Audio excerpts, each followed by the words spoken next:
Good morning.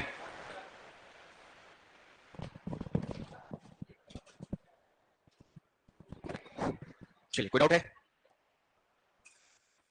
पिछले class की कोई डाउट है? कल का? नो स्टडी नो प्रॉब्लम है? Study but no problem. चलिए, स्टडी बट नो प्रॉब्लम है तो अच्छी बात है बोलो। ठीक है, मुझे बता देना क्लास में लास्ट में कौन सा क्वेश्चन है, क्या है। तो कल हमारा क्या हो गया था? उत्तरी विशाल मैदान हो गया था, राइट। आज हम लोग को प्रायद्वीपीय पठार देखना है।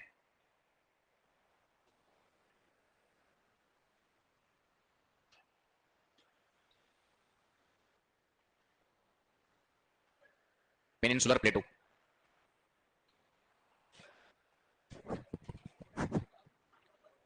तो प्रायद्वीपीय पठार, तो सबसे पहले प्रायद्वीपीय पठार का विस्तार, इसका विस्तार देख लेंगे।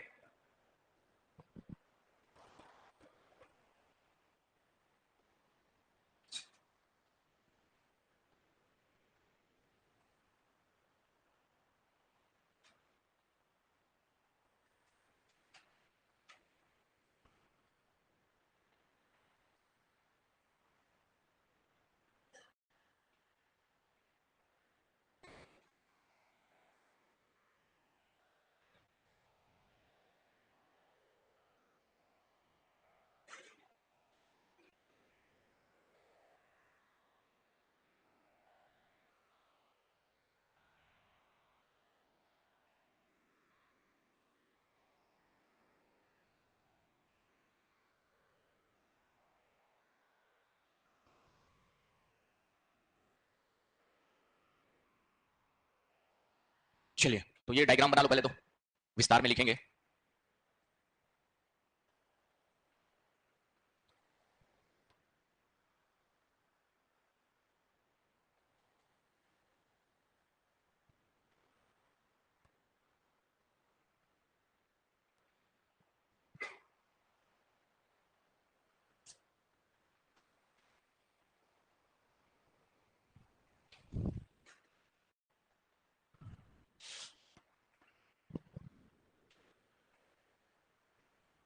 बन गया?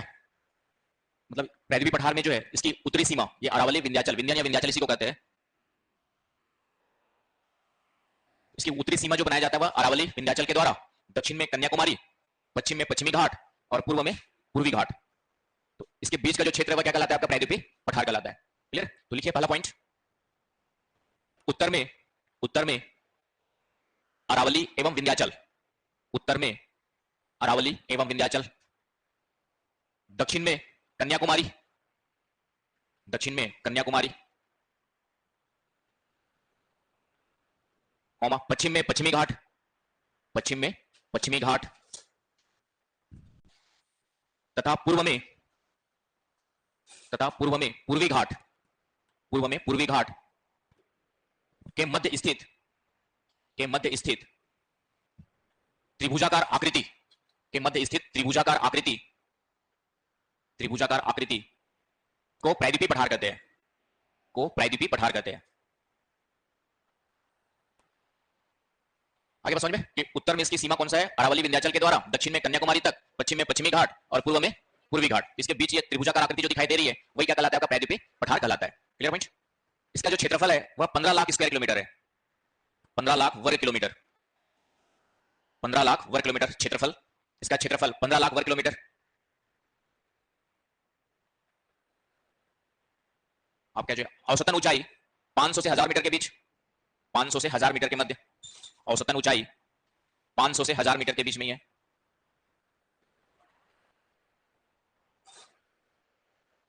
तो इसका विस्तार हो गया है कि नहीं? इसका क्या हो गया? विस्तार। अब इसकी विशेषताओं में आ जाओ। प्रायद्वीपीय पठार की विशेषताएं,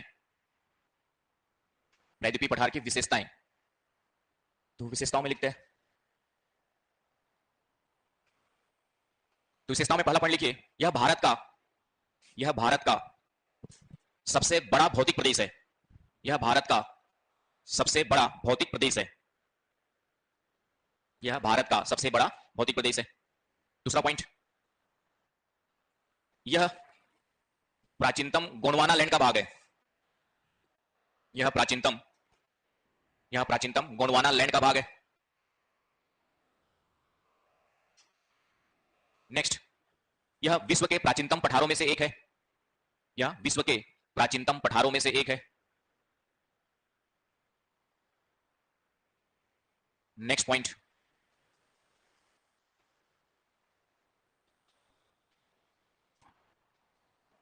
नेक्स्ट पॉइंट में लिखिए, यहां पर ग्रेनाइट नीस जैसी आग्नेय एवं कायांतरित चट्टानें पाई जाती है।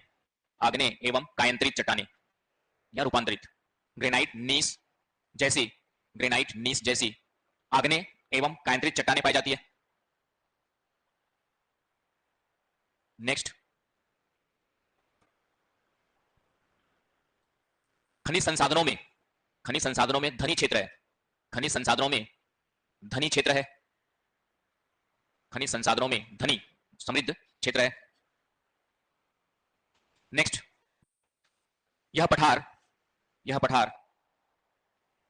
बीच बीच में कई पर्वत श्रेणियों की उपस्थिति के कारण, बीच बीच में कई पर्वत श्रेणियों की उपस्थिति के कारण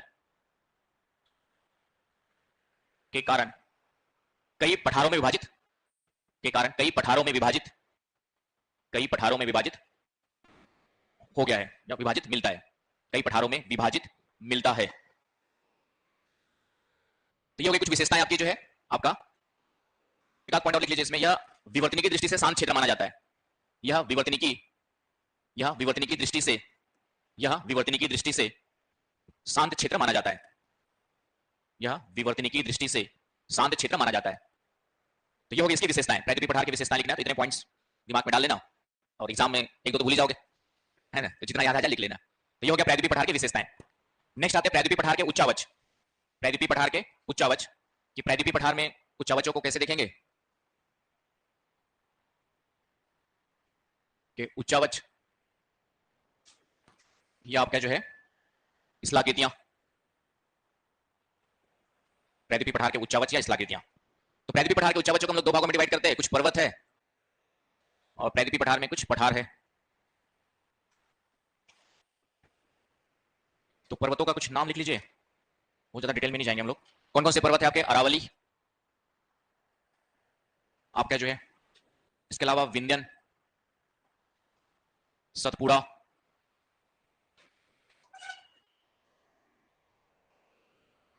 इसके अलावा पश्चिमी घाट पर्वत और पूर्वी घाट। तो ये पर्वत आ जाएंगे कई सारे इसमें हैं, और पठार में भी कई सारे पठार है। तो सबसे पहला है आपका जो है दक्कन का पठार,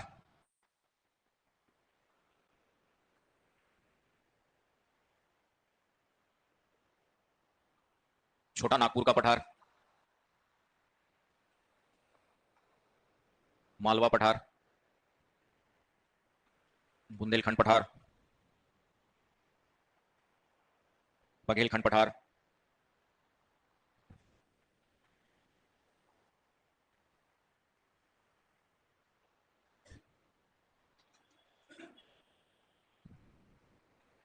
तेलंगाना, रायलसीमा, मैसूर पठार,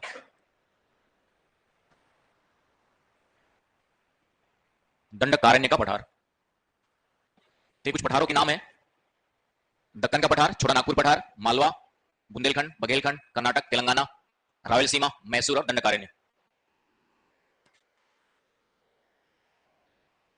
तो कहने का मतलब ये है कि जो प्रायद्वीपीय पठार है, बीच बीच में कई सारे पर्वत श्रेणियां हैं, तो वो पूरा पठार में कई पठारों में क्या हो गया आपके जो है छोटे छोटे पठारों में बढ़ गया है। तो इसलिए प्रायद्वीपीय पठार में कुछ पर्वत भी पाए जाते हैं, और उसके अलावा क्या पाए जाते हैं आपके जो है कुछ पठारी स्थलाकृतियां भी पाई जाती है। सबके बारे में एक एक दो तीन तीन लाइन देख लेंगे, तो कुछ कुछ चीजें आपको जो है याद रहेंगे। तो सब क्या कुछ पूछ रहा है कोई?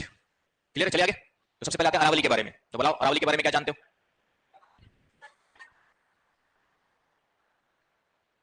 क्या क्या जानते हो अरावली के बारे में? राजस्थान में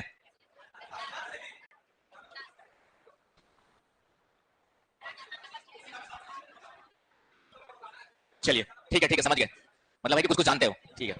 बस ये जानना था, बाकी मुझे कुछ समझ में नहीं आया क्या बोला आप लोगों ने, ठीक है। आएगा भी नहीं, बस एक दो लाइन लिख लीजिए ताकि कभी लिखना पड़े तो लिख सको आप लोग। तो सबसे पहले इसका विस्तार लिख लीजिए आपका, अहमदाबाद से दिल्ली तक। अहमदाबाद से दिल्ली तक, तो दिल्ली तक पहुंच है इसकी जो है, तो अरावली की पहुंच जो है दिल्ली तक है। इसलिए अरावली से बच के रहना, सीधा मोदी जी तक पहुंचे इसकी जो है। तो ये लगभग 800 किलोमीटर में फैला हुआ है। तो लिख लीजिए विस्तार में अहमदाबाद से दिल्ली तक लगभग 800 किलोमीटर, अहमदाबाद से दिल्ली तक लगभग 800 किलोमीटर में विस्तृत है। जो राष्ट्रपति भवन है हमारा रायसीना हिल्स इसी का पार्ट है। दूसरा, ये भारत का प्राचीनतम वलित पर्वत है, प्राचीनतम वलित पर्वत। इसका निर्माण प्री कैम्ब्रियन से लेकर कैम्ब्रियन तक, प्री कैम्ब्रियन निर्माण जो है प्री कैम्ब्रियन से कैम्ब्रियन तक,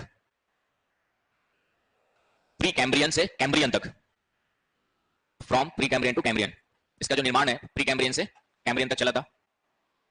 इसका सरोज शिखर आप लोग जानते हैं, गुरु शिखर, तो ये सब चीजें हैं आप लोग जानते हैं, तो ये सब पॉइंट्स डाल देना है। गुरु शिखर की ऊंचाई नापोगे 1722 मीटर, ये सिर्फ राजस्थान में पूछता है ना। ये क्वेश्चन सिर्फ जो है कितनी ऊंचाई है गुरु शिखर की, सिर्फ राजस्थान के पेपर में पूछा हुआ है, बाकी और कहीं नहीं पूछेगा। आपका पूछेगा तो बिहार की सबसे ऊंची चोटी पूछेगा, उसकी ऊंचाई पूछेगा, सोमेश्वर। चलिए, तो ये आपका अरावली के बारे में इतनी इंफॉर्मेशन थोड़ा सा याद रख लेना, काम का काफी है। विंध्याचल में आ जाओ। विंध्याचल, विंध्यन के बारे में क्या जानते हो? इसके बारे में कुछ नहीं जानते? चलिए, ये एक आपका जो है भ्रंश कगार का उदाहरण है, एक भ्रंश कगार का उदाहरण है। इसका विस्तार जो है, ठीक है, मध्य प्रदेश से लेकर के बिहार के सासाराम तक मिलेगा आपका। और बाकी जो है ये आपका लाल बलवा पत्थर के लिए जाना जाता है, लाल बलवा पत्थर। तो लाल किला, जामा मस्जिद, ये सब इसी से बने हुए हैं। भ्रंश कगार का मतलब है कि भ्रंश का मतलब समझते हो क्या होता है? जब जमीन टूट करके अलग हो जाती है तो एक पोर्शन ऊपर एक पोर्शन नीचे चला जाता है, तो इस तरीके से जो ऊंचा भाग होता है ये वाला भाग, ये क्या कहलाएगा आपका जो है भ्रंश कगार कहलाता है। तो ये हो गया, तो लाल बलवा पत्थर से बना हुआ है। तो ये 2-3 पॉइंट याद रखना, मेंस के लिए काफी बहुत ज्यादा लिखने का स्कोप नहीं रहता है। उसके बाद आ जाओ नेक्स्ट, सतपुड़ा। तो सतपुड़ा जो है ब्लॉक माउंटेन का एग्जांपल है, हिंदी में भी ब्लॉक लिख सकते हैं या खंड पर्वत का उदाहरण है।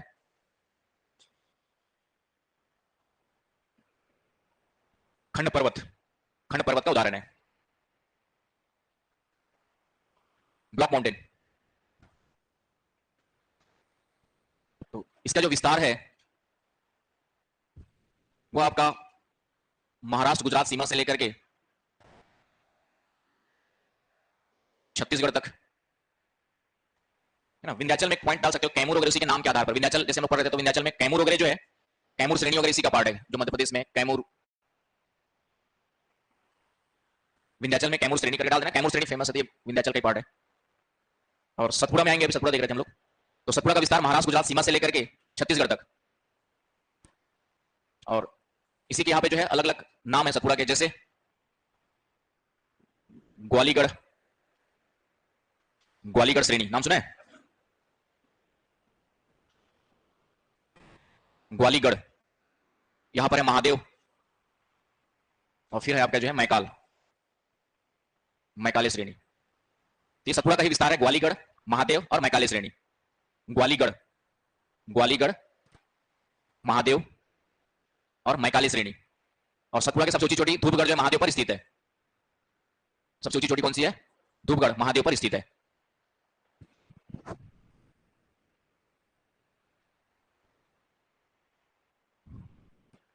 तो सतपुड़ा के बारे में 2-4 चीजें जान के रखिए, मेंस में जो जानते हैं उसी को थोड़ा सा लिख लेना है। क्लियर है? तो ये हो गया सतपुड़ा के बारे में, लिख लिया। चलो आगे, हो गया सबका। चलिए, सतपुड़ा के बाद क्या था हमारा? पश्चिमी घाट। तो पश्चिमी घाट आपका जो है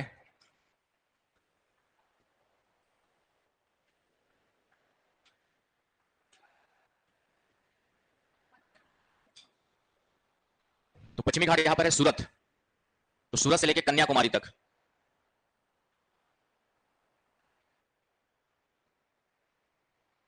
सूरत से लेकर के कन्याकुमारी तक लगभग ये 1500 किलोमीटर में फैला हुआ है, लगभग ये आपका 1500 किलोमीटर में फैला हुआ है सूरत से कन्याकुमारी तक। और ये भी जो है भ्रंश कगार का उदाहरण है, ये भी आपका जो है भ्रंश कगार का उदाहरण है। नेक्स्ट पॉइंट लिख लीजिएगा, ये लिख लिया विस्तार, सूरत से कन्याकुमारी 1500 किलोमीटर। दूसरा पॉइंट लिख लीजिए, भ्रंश कगार का उदाहरण है, राइट। और इसी की कई शाखाएं हैं, जैसे हरिश्चंद्र श्रेणी, महाराष्ट्र में है हरिश्चंद्र श्रेणी, यहां पर है बालाघाट श्रेणी, आपका जो है, फिर नीचे आएंगे तो नीलगिरी, अन्नामलाई, पालिनी और कार्डमम, कार्डमम या इलायची की पहाड़ियां। तो ये सब आप लोग प्रीलिम्स में पढ़े होंगे वैसे, बस यहाँ पे मैं मेंस में एक बार थोड़ा सा याद करवा दे रहा हूँ कि मेंस में भी आएगा तो थोड़ा सा लिख करके काम चलाना है।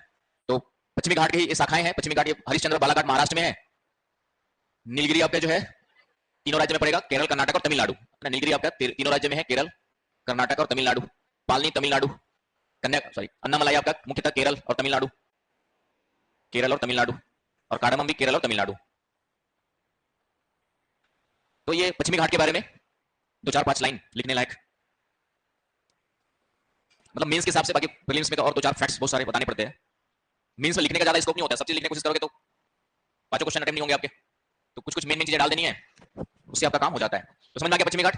तो पश्चिमी घाट में जो है ये सब चीजें आपको याद रखनी है कि पश्चिमी घाट है क्या, कहां से कहां तक विस्तारित है, और इसकी कुछ श्रेणियों के नाम जो इसी के भाग है, तो ये आपका थोड़ा सा दिमाग में डाल लीजिए तो आपका काम हो जाएगा। नेक्स्ट आ जाओ पूर्वी घाट।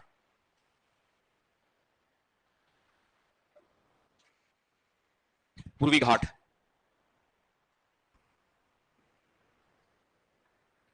ठीक है। तो पूर्वी घाट आपका जो है ये आपका उड़ीसा में एक नदी है, स्वर्णरेखा नदी।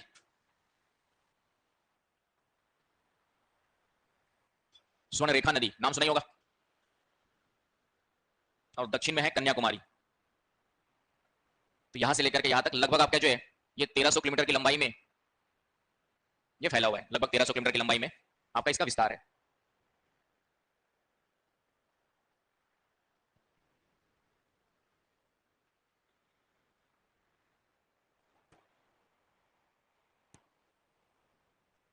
इसके भी कुछ अलग अलग शाखाएं हैं, बस नाम बस 2-4 याद कर लो। जैसे आंध्र प्रदेश में है नल्लामाला, नल्लामाला है ना, यहीं पर मिलेगा वेलिकोंडा, यहीं पर होगा पालकोंडा, ये आंध्र प्रदेश में है। नल्लामाला, वेलिकोंडा, पालकोंडा, जावेदी, सेवराय, पंचमलाई, ये आपका जो है तमिलनाडु में है। जावेदी, सेवराय, पंचमलाई, ये कुछ नाम है जावेदी। तो ये थोड़ा सा दिमाग में डाल लीजिए। और दोनों मिलते कहां पर बताइए आप लोग को? पश्चिमी घाट और पूर्वी घाट कहां पे जाके मिलते हैं? ठीक है, नीलगिरी पे। तो ये सब उतना स्कोप नहीं रहेगा मेंस में लिखने के लिए, बस थोड़ा सा बता देना कि प्रायद्वीपीय पठार में ये उसके क्या हो गए आपके जो है कुछ पर्वत पाए जाते हैं। वो भी तब लिखना पड़ेगा आपको जब प्रायद्वीपीय पठार के शिलाकृतियां या प्रायद्वीपीय पठार का उच्चावच पूछेगा कि प्रायद्वीपीय पठार की शिलाकृतियों की विशेषताएं बताइए। क्वेश्चन क्या पूछेगा आपका कि प्रायद्वीपीय पठार की शिलाकृतियों की विशेषताएं बताइए। तो ये थोड़ा सा आपको क्या कर देना, बता देना है, राइट। थोड़ा थोड़ा करके सबके बारे में 2-2 लाइन भी लिखोगे तो बहुत सारा हो जाएगा, है ना। तो नाम लिख करके छोड़ेंगे तो भी काम चल जाएगा। हाँ, कुछ पूछा कोई? नल्लामाला आंध्र प्रदेश में, सब ऊपर वाले तीनों आंध्र प्रदेश में। नहीं, नल्ला मलाई अलग नहीं, मलाई नहीं, नल्ला मलाई है, मलाई नीचे वाले है, ठीक है, मलाई वाले नीचे है, ठीक है। मलाई कुछ उसका मतलब कुछ होता है तमिल तमिल या तेलुगु लैंग्वेज में जो है, किसी ने बताया था या कहीं पढ़ा था मैंने, मलाई का मतलब शायद चोटी पर्वत कुछ होता है वहां पे साउथ में जो है, इसलिए उसमें नाम उस टाइप से जुड़ा हुआ है। चलिए एनीवे, ये हो गया आपके जो है। इसके अलावा पठार में देखेंगे तो दक्कन के पठार के बारे में क्या क्या जानते हैं आप? दक्कन पठार, तो पहली बात तो ये लावा पठार है, लगभग 5 लाख वर्ग किलोमीटर क्षेत्र में फैला हुआ है। इसका क्षेत्रफल कितना है? लगभग आपका जो है 5 लाख वर्ग किलोमीटर क्षेत्र में, 5 लाख वर्ग किलोमीटर क्षेत्र में विस्तृत, या क्षेत्रफल लिख लो। लावा पठार है, तो लावा पठार जो है ये यहाँ पे ज्वालामुखी क्रिया हुई थी क्रेटेशियस काल से लेकर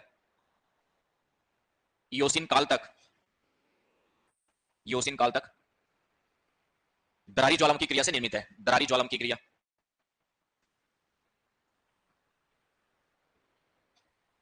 दरारी ज्वालामुखी क्रिया से निर्मित, क्रिटेशियस काल से इयोसीन काल तक, क्रिटेशियस से इयोसीन काल तक दरारी ज्वालामुखी क्रिया से निर्मित।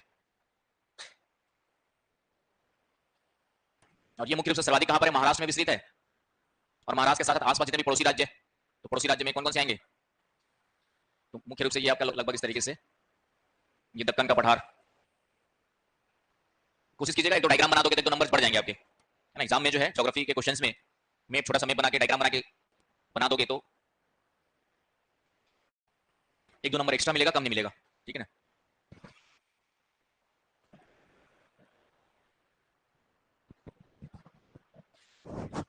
चले, तो ये दक्कन का पठार, तो ये हो गया आपका जो है दक्कन के पठार के बारे में। ये बताया ना 5 लाख वर्ग किलोमीटर महाराष्ट्र में। महाराष्ट्र के साथ साथ आसपास पड़ोसी राज्य कौन कौन से? कर्नाटक, थोड़ा सा मध्य प्रदेश, कर्नाटक, मध्य प्रदेश, थोड़ा सा इधर तमिलनाडु चले जाओ, तेलंगाना चले जाओ, केरला में नहीं है, गोवा वगैरह में नहीं आएगा, ठीक, गोवा तो तट के साथ साथ यहाँ पर है, तो केरला और गोवा को छोड़ देना इधर।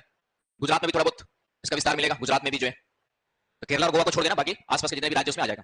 महाराष्ट्र में सर्वाधिक है, छत्तीसगढ़ में डायरेक्टली नहीं है, ठीक है, थोड़ा बहुत मध्य प्रदेश में लिख लिया हमने, ठीक है, छत्तीसगढ़ में उतना नहीं आएगा। तो ये हो गया आपके जो है दक्कन का पठार, हाँ, तमिलनाडु, तेलंगाना, राज्य सोच दिमाग चलाओ कहाँ हो सकता है, ठीक है। चलिए नेक्स्ट आपका छोटानागपुर पठार तो जानते हैं आप लोग, आपके पड़ोस में ही है, तो आपका जो है, तो ये झारखंड में मुख्यतः है, और उसके अलावा थोड़ा बहुत वेस्ट बंगाल, उड़ीसा, छत्तीसगढ़ वगैरह में थोड़ा बहुत है, लेकिन नहीं भी लिखोगे तो चलेगा, मेन आपका उधर ही है। बिहार में है इसका विस्तार, ठीक है, तो थोड़ा सा मिलेगा बिहार में, ठीक है। चलिए इतना काफी, छोटानागपुर पठार। इसके अलावा खनिज संसाधन जानते हैं, भारत में सर्वाधिक खनिज संसाधन कहां मिलते हैं, इसलिए इसको खनिज हृदय कहा जाता है, भारत का खनिज हृदय, लिख लो थोड़ा सा। एक होता क्या कि कोई चीज पर्वतीय चीज कोई खत्म नहीं होती है, तो डेफिनेटली झारखंड बिहार की सीमा में थोड़ा सा मिलेगा वहां पे, मुख्य रूप से तो झारखंड में, हाँ, बिहार में तो नीचे का पठारी पर्वतीय भाग टच करेगा, झारखंड में मुख्य रूप से, राइट। खनिज हृदय में आ जाएगा आपका, खनिज हृदय कहते हैं छोटानागपुर पठार के बारे में। बाकी सिर्फ नाम जान लीजिए कहां पे कौन सा है। बुंदेलखंड कहां पर है, एमपी यूपी, इधर आगा बघेलखंड, बघेलखंड भी आपका एमपी यूपी, थोड़ा बहुत छत्तीसगढ़ आपका जो है। कर्नाटक का पठार भी दक्कन के पठार का विस्तार है, और इसी का भाग विस्तार मैसूर पठार।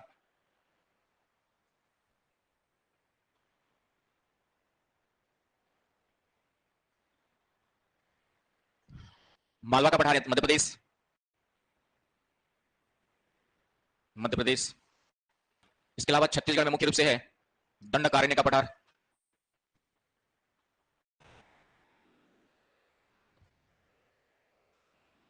छत्तीसगढ़।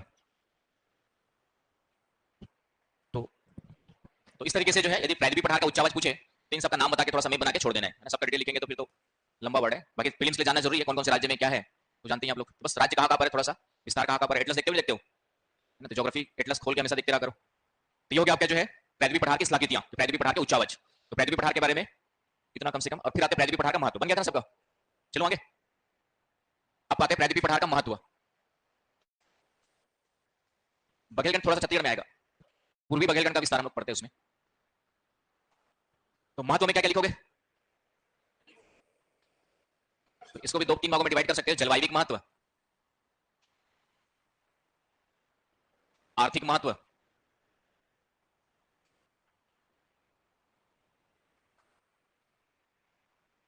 और पर्यावरणीय महत्व।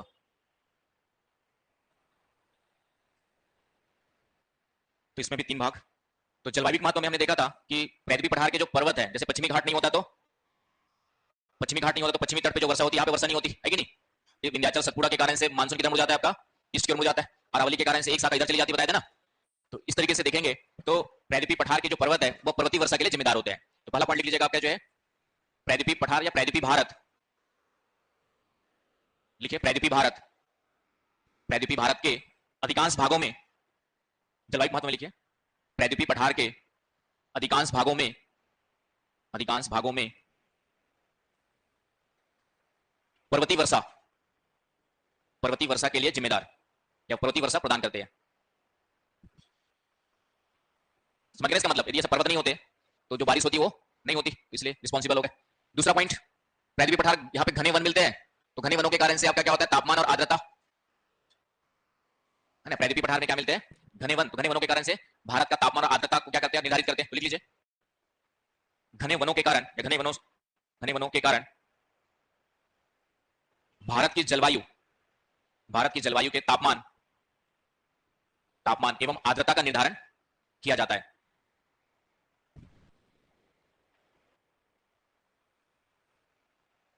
और क्या आएगा जलवायु कारण में, तो जलवायु कारण में कुछ आएगा, तो जलवायु महत्व में कुछ आएगा कि प्रायद्वीपीय पठार का जलवायु महत्व क्या है। तो ठीक है, वर्षा, तापमान, आर्द्रता हो गया। ठीक है, आर्थिक महत्व में आ जाओ। तो आर्थिक महत्व में आप जानते हैं छोटानागपुर पठार और पूरा प्रायद्वीपीय पठार जो है खनिज संसाधनों के लिए जाना जाता है। भारत में अधिकांश धात्विक खनिज, भारत के अधिकांश धात्विक खनिज कहां पे मिलते हैं, आपके जो है प्रायद्वीपीय पठार में मिलते हैं। तो नेक्स्ट आर्थिक में लिख लीजिए पहला पॉइंट, भारत के अधिकांश धात्विक खनिज, भारत के अधिकांश धात्विक खनिज प्रायद्वीपीय पठार से ही मिलते हैं।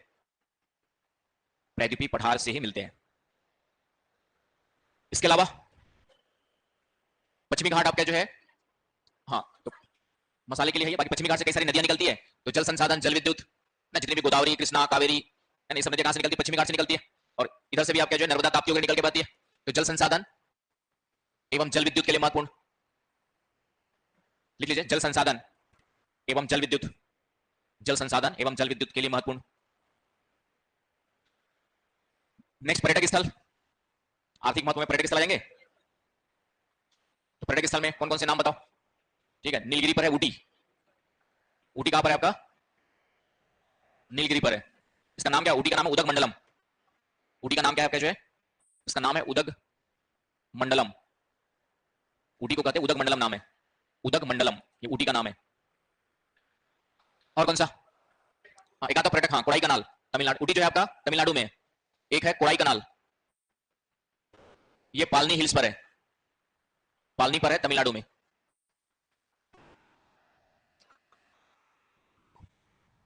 ठीक है, ठीक है। बाकी जो है मसालों, चाय और रबड़ की कृषि, इसके अलावा क्या आ जाएगा आपका?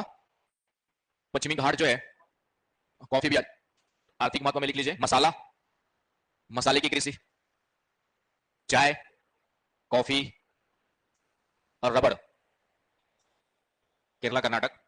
तो मसाले, चाय, कॉफी और रबड़ की कृषि के लिए प्रायद्वीपीय पठार का महत्व देखा जा सकता है। और फिशिंग तटीय क्षेत्र में होगा, तटीय मैदान में आ जाएगा वो, अंदर में उतना फिशिंग नहीं है, तटीय क्षेत्र में आएगा। क्या? वन संसाधन, वन संसाधन डाल दीजिए, चंदन की लकड़ी वगैरह, तो वन संसाधन, वन संसाधन में चंदन की लकड़ी वगैरह मिलती है, झुकेगा नहीं, है ना? चलिए, झुकोगे नहीं तो टूट जाओगे, इसलिए जिंदगी में जो है फ्लेक्सिबल होना जरूरी होता है। जहां फ्लेक्सिबल नहीं होंगे तो फिर ना रिश्ते चल पाएंगे, ना कुछ बच पाएगा। ठीक है, चलिए, ये इतना काफी है, आर्थिक महत्व में डाल देंगे, इतना काफी है। हाँ, तटीय मैदान में आएंगे हम लोग, प्रायद्वीपीय पठार अंदर वाला भाग पढ़ रहे हैं, उसके बाद वाला जो भाग है वो कौन सा? तटीय मैदान, उसमें आएंगे आपके। क्लियर? इतना काफी आप लोग के लिए, प्रायद्वीपीय पठार का आर्थिक महत्व लिख लेंगे। और पर्यावरणीय महत्व में फिर से वही, पश्चिमी घाट जो है सर्वाधिक जैव विविधता वाला क्षेत्र है। भारत की सर्वाधिक जैव विविधता कहां मिलती है आपकी जो है? तो भारत की सर्वाधिक जैव विविधता पश्चिमी घाट, और पश्चिमी घाट में भी केरला में है साइलेंट वैली, नाम सुना है?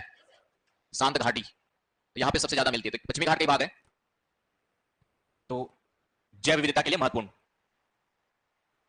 भारत की सर्वाधिक जैव विविधता पश्चिमी घाट में मिलती है। क्लियर? इसके अलावा फिर से वही, पेड़ पौधे है, वन संसाधन है, तो पर्यावरण, वायु प्रदूषण को कंट्रोल करेगा, वायु प्रदूषण नियंत्रण, वायु प्रदूषण का नियंत्रण। क्लियर? तो ये हो गया आपका पर्यावरणीय महत्व में, वायु प्रदूषण वगैरह को नियंत्रित करते हैं। याद है? क्लियर? तो ये हो गया आपका प्रायद्वीपीय पठार। तो प्रायद्वीपीय पठार के बारे में अलग से क्वेश्चन आ सकता है कि भारत के प्रायद्वीपीय पठार की विशेषताएं क्या है और उसका महत्व वगैरह क्या है, उसकी स्थलाकृतियां क्या है। तो जितना पता है उस उतना ही याद करके अच्छे से लिख दोगे तो आपका काम मेंस की नैया पार हो जाएगी, है कि नहीं? तो इतना कम से कम दिमाग में डाल लेना है। अब आ जाओ तटीय मैदान।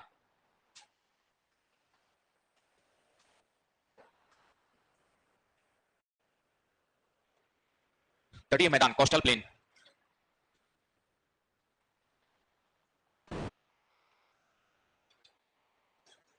Coastal plain. तो तटीय मैदान क्या है? तो तट के साथ साथ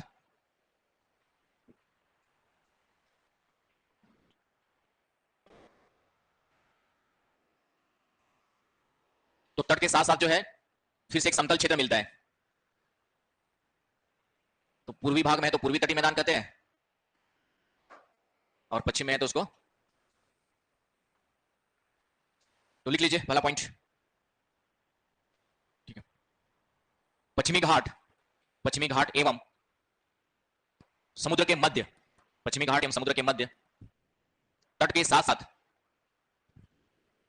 तट के साथ साथ समतल, तट के साथ साथ पश्चिमी घाट एवं समुद्र के मध्य, तट के साथ साथ समतल क्षेत्र, समतल क्षेत्र को पश्चिमी तटीय मैदान, को पश्चिमी तटीय मैदान तथा पूर्वी घाट, तथा पूर्वी घाट एवं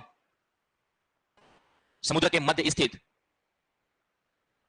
मध्य स्थित समतली भाग को पूर्वी तटीय मैदान कहते हैं। इनका निर्माण, इनका निर्माण समुद्री तरंगों इनका निर्माण समुद्री तरंगों के द्वारा अपरदन, समुद्री तरंगों के द्वारा अपरदन एवं तरंगों एवं नदियों के द्वारा निक्षेपण का परिणाम है। इनका निर्माण समुद्री तरंगों के अपरदन तथा तरंगों एवं नदियों के द्वारा निक्षेपण का परिणाम है। मतलब ये कि समुद्री तरंगों ने पहले काट छाट करके इसको समतल क्षेत्र बनाया, इसको इरोजन किया, इसको काटे की समुद्री तरंगे, तो इस तरीके से क्या बन गया, समतल क्षेत्र बन गया। इस तरीके से यहाँ पे क्या बन गया, एक समतल क्षेत्र बन गया। और फिर उस पे नदियों ने और समुद्री तरंगों ने फिर से क्या किया, मलबा जमा किया। यहाँ पर जो है मलबा जमा कर दिया, तो तट के साथ साथ इस तरीके से क्या बन गया, आपका जो है एक समतल मैदान बन जाता है। तो इस तरीके से तटीय मैदानों का क्या हुआ है, निर्माण हुआ है। तो अपरदन और निक्षेपण दोनों का परिणाम मानते हैं। तो एक लाइन लिख लीजिएगा, अब दोनों को अलग देखते हैं। थोड़ा सा पश्चिमी तटीय मैदान के बारे में देखते हैं।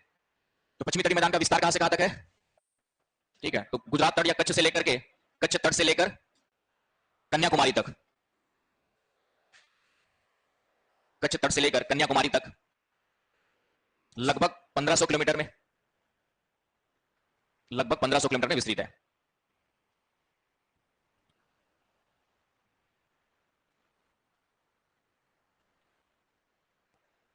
ये डेटा जो है थोड़ा सा किसी में 1300 भी लिखा होगा, कई जगह 1600 भी लिखा होगा, है ना, तो अलग अलग मिलता है। लेकिन अधिकांश जगह पे, क्योंकि आजकल गूगल का जमाना है, तो गूगल में अधिकांश जगह पे 1500 मिलेगा, ठीक है। एनसीईआरटी में कितना है, एनसीईआरटी में कितना है, क्या एनसीईआरटी में भी भाई 1300 से 1500 लिखा होगा, ठीक है। अब एनसीईआरटी मान्य होता नहीं होता तो नहीं पता, अब वो तो माना जाता है, लेकिन जो पेपर सेटर है आजकल वो भी एनसीईआरटी नहीं खोलता है ना, एक क्लिक की दूरी पर आपके पास गूगल है। मैंने क्या कहा कि एनसीईआरटी तब क्लेम करोगे जब आपको क्लेम करने का मौका मिलेगा। पेपर बनाने वाला मैं हूं मान लेता हूं, अब मैं एनसीईआरटी का डेटा थोड़ी देखूंगा, या तो मैंने एनसीईआरटी का डेटा मेरे दिमाग में याद है तो पहले पूछ दूंगा। तो मैं पेपर सेट करने वाला हूं, मुझे तटीय मैदान के बारे में क्वेश्चन बनाना है, तो मैं भी क्या करूंगा, गूगल मारूंगा, क्योंकि गूगल इजीली अवेलेबल है आज की डेट में। तो गूगल में भी विकिपीडिया नहीं ध्यान देना है, विकिपीडिया के अलावा कुछ जहां से लगता है कुछ ऑथेंटिक सोर्स है ना, कुछ गवर्नमेंट के साइट से, कुछ वहां से, तो वो सब लिया जाता है। तो हम लोग बोल देते हैं कि जहां पे डाउट है भाई एनसीईआरटी, गवर्नमेंट की एनसीईआरटी है तो मान्य होगी, लेकिन पेपर सेट करके क्या आंसर दिया है, ये तो जिसके आप लोग आंसर शीट आता है क्या, आंसर शीट देता है, आंसर मतलब वो देता है आंसर नहीं, और उसका क्लेम करने का भी देता होगा। हाँ, तो वहां पे आप उस तरीके से क्लेम कर सकते हो कि गवर्नमेंट के एनसीईआरटी के अंतर्गत ये लिया गया, तो उसके बेस पर इसका आंसर यदि किसी ने गलत लिया तो ले सकते हैं, ठीक है। तो ये है, तो इसलिए मैंने कहा कि ये कई बुक्स में 1300 लिखा होगा, आपका जो है एनसीईआरटी वगैरह में मेरे ख्याल से इतना ऐसे कुछ है, याद नहीं आ रहा मुझे। गूगल में कई जगह पे भी जैसे मैंने भी बुक लिखा था, मेरी बुक आती है तो उसमें 1300 डाला हुआ है, लेकिन चूंकि गूगल का जमाना है तो गूगल में मुझे हर जगह 1500 दिखा रहा है। तो उससे क्या होता है कि फिर बच्चे सोचते हैं कि सर ये 1500, आजकल गूगल ज्यादा है, ठीक है, आप लोग तो सही बच्चे हो, कई जगह एक दो जगह जाओ इलाहाबाद वगैरह में, तो कुछ नई जनरेशन आ रही है, आप लोग भी नई जनरेशन हो वैसे तो उन लोगों ने कुछ भी पढ़ाओ तो पहले गूगल पीछे बैठे बैठे गूगल सर्च मारते रहते हैं, है ना। आप में से तो सभी सही दिख रहा है, मार नहीं रहा है, लेकिन कई जगह क्लास ले जाओ तो उन लोग जो है गूगल सर्च मारते रहते हैं, राइट, कि सर जो बता रहे हैं वो सही बता रहे कि नहीं बता रहे। अब वो डेटा चेक कर सकते हैं, कॉन्सेप्ट थोड़ी चेक करेंगे, है ना, कॉन्सेप्ट तो पूरा पढ़ेंगे, उसको समझेंगे तब उसको समझ में आएगा। तो डेटा इसलिए थोड़ा सा हमको बताते समय इसलिए बता देते हैं ताकि कल के दिन आप ये ना कहो कि सर ने गलत डेटा दिया था, उसके सोर्स बता दे रहा हूं मैं आप लोग को, ताकि कल के दिन मुझे ये ना कहोगे। और ये मैंने कहा कि ये हार्ड एंड फास्ट नहीं होता है, क्योंकि किसी ने फीता टेप लेके नापा नहीं है, अलग अलग अध्ययन किए गए। जैसे मैं ज्योग्राफर हूं, मैंने अध्ययन किया, अनुमान लगा के बता दिया कि हिमालय की लंबाई लगभग इतनी है, और अध्ययन किसी ने किया, उसने बता दिया कि लगभग इसके बराबर है, इसलिए डेटा वेरिएशन मिलेगा थोड़ा बहुत, खास करके फिजिकल ज्योग्राफी में, राइट। तो इसलिए उसमें ज्यादा परेशान नहीं होना है। तो हाँ, प्रीलिम्स से जब क्वेश्चन आएगा तो उसके वहां पे अपना दिमाग लगा के आंसर निकालना है कि सबसे नियरेस्ट कौन सा हो सकता है, वो थोड़ा सा ध्यान में रखना है। इसलिए मैं डेटा बताता हूं कि कहां से लिया मैंने, बताने के पीछे कारण नहीं रहता है कि कई सारे बच्चे गूगल सर्च मारते रहते हैं, गूगल में ये दिया हुआ है, और गूगल में 10 जगह 10 चीज दी रहती है, ऐसा नहीं कि एक जगह की चीज दी रहती है। तो इसलिए थोड़ा सा, एक इंग्लिश वाले टीचर थे, इंग्लिश पढ़ाते थे, अब जो भी वोकैबुलरी बताते थे वो, तो कुछ बच्चे सर बता रहे थे कि तुरंत उसको गूगल सर्च मारते थे कि सही बता रहे कि नहीं बता रहे ठीक है, तो ऐसे बच्चे भी मिलते हैं। तो वैसे बच्चों को सर्च मारते रह जाते हैं, क्योंकि उसको हर चीज में जिसको डाउट है तो जिंदगी में कुछ कर ही नहीं पाएगा, क्योंकि आपको कहीं ना कहीं एक जगह पर विश्वास करना पड़ेगा, और भगवान भी विश्वास का नाम है, विश्वास करो तो भगवान है, नहीं है तो नहीं है। तो इसीलिए फैक्ट्स में इधर हो सकता है। चलिए, तो पश्चिमी तटीय मैदान का इस तरीके से विस्तार, इसको कई अलग अलग नाम है आपके जो है अलग अलग राज्यों में। तो गुजरात में इसको जो है, गुजरात वाला जो भाग है उसको हम लोग कच्छ एवं काठियावाड़ तट कहते हैं। गुजरात वाला जो भाग है आपका ये पूरा का पूरा कच्छ एवं काठियावाड़ तट कहा जाता है, और ये सर्वाधिक चौड़ा है, इसकी चौड़ाई सर्वाधिक है यहां पर। उसके बाद आपका दमन से लेकर गोवा तक, ये आपका क्या कहलाता है, कोंकण तट कहलाता है। गोवा से लेकर मैंगलोर तक क्या कहलाता है, कन्नड़ तट, या कनारा तट भी कहते हैं इसको, और ये सबसे सकरा है, सर्वाधिक सकरा। और मैंगलोर से लेकर कन्याकुमारी तक क्या कहलाता है, मालाबार तट।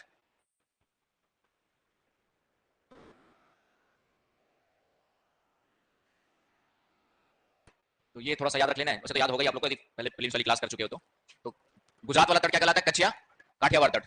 दमन से लेकर गोवा तक कोंकण तट, कोंकण मुख्य रूप से महाराष्ट्र। और फिर गोवा से लेकर के मैंगलोर तक कन्नड़ या कनाडा तट, और मैंगलोर से लेकर के कन्याकुमारी तक मालाबार तट। सबसे ज्यादा फैक्ट्स पढ़ने वाले बच्चे राजस्थान के मिलते हैं। राजस्थान में पृथ्वी से सूर्य की दूरी भी ठीक ठीक नापे रहते हैं हम लोग, है ना, सब कुछ दूरियां वगैरह सब अच्छे से रटे रहते हैं।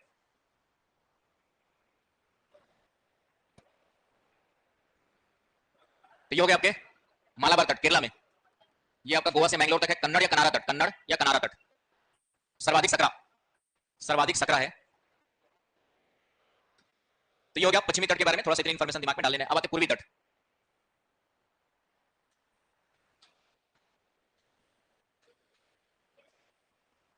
तो पूर्वी तट फिर से आपका स्वर्णरेखा नदी से लेकर के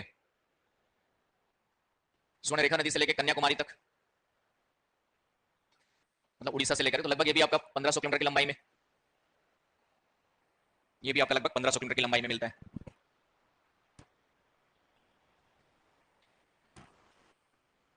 और इसको भी अलग अलग नाम दिया गया। क्या क्या नाम दिया गया? उड़ीसा में इसको क्या कहते हैं? उड़ीसा में उत्कल तट कहते हैं। आंध्र प्रदेश में क्या कहते हैं? उत्तरी सरकार तट, आंध्र प्रदेश में। और तमिलनाडु में कहते हैं कोरोमंडल तट। ये उड़ीसा, ये आंध्र प्रदेश और ये तमिलनाडु। क्या छोटा हो जा रहा है? लिख लो उत्कल तट। उत्कल तट, उड़ीसा में उत्कल तट बड़ा होता है क्या?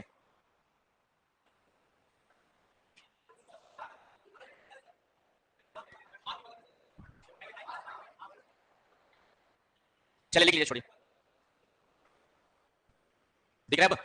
ये आपका उत्कल तट, ये आपका उत्तरी सरकार आंध्र प्रदेश वाला हो गया, और तमिलनाडु वाला कोरोमंडल तट।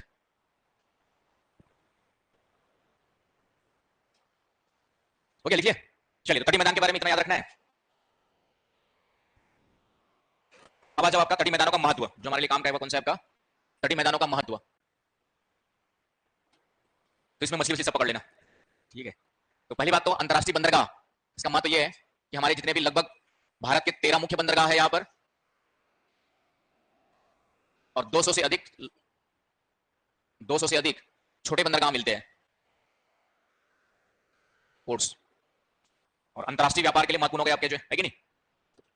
और हमारा 90% अंतरराष्ट्रीय व्यापार किससे होता है? तट से ही होता है, समुद्री मार्ग से होता है। तो इसलिए यहां पे लिख लीजिए कि तटीय क्षेत्रों में 13 मुख्य बंदरगाह है और 200 से अधिक छोटे बंदरगाह है, जो अंतरराष्ट्रीय व्यापार के लिए महत्वपूर्ण रोल प्ले करते हैं। 90% अंतरराष्ट्रीय व्यापार इन्हीं समुद्री मार्गों से होता है। समझिए पहला पॉइंट। तो पहला तो हो गया आपका बंदरगाह। दूसरा, मछली पकड़ लीजिए, फिशिंग, मत्स्यन के लिए। और क्या करोगे? तीसरा, हाँ ठीक है, तटीय क्षेत्रों में नमक संसाधन भी लिख सकते हो। मैंग्रोव वन पारिस्थितिकी के लिए महत्वपूर्ण है, मैंग्रोव पारिस्थितिकी के लिए महत्वपूर्ण है। मैंग्रोव वन जो है पारिस्थितिकी पर्यावरण के लिए क्या है? महत्वपूर्ण है। और क्या लिखोगे? पर्यटन। तो पर्यटन जानते हैं आप लोग, समुद्री बीच। पर्यटन आपका जो है समुद्री बीचों पे पर्यटन की सुविधा, क्लियर है। और यूरियम नहीं, थोरियम, ठीक है। केरल तट पर थोरियम के मोनाजाइट, केरल तट पे लिख लीजिएगा, केरल तट पर विश्व के सबसे बड़े मोनाजाइट के भंडार है। मोनाजाइट, थोरियम, थोरियम का एस्क है।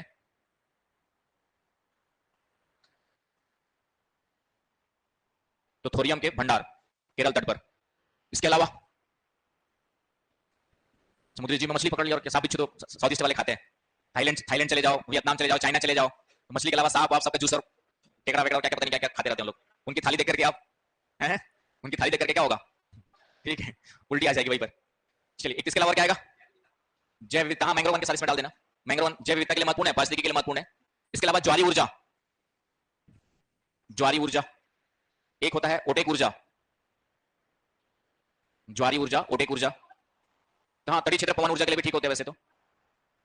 ज्वारी ऊर्जा, ओटेक ऊर्जा, पवन ऊर्जा, और एक और होती है लहर ऊर्जा, लहर या तरंग ऊर्जा। तो ये ऊर्जा के लिए तो लिख लीजिए नाम, जो ऊर्जा संसाधन में देखेंगे वैसे तो। ओटेक, ओटेक नहीं जानते होंगे, बाकी तो जानते ही होंगे। ज्वारी ऊर्जा ज्वार भाटा के कारण से, बता रहा हूं, डराओ मत।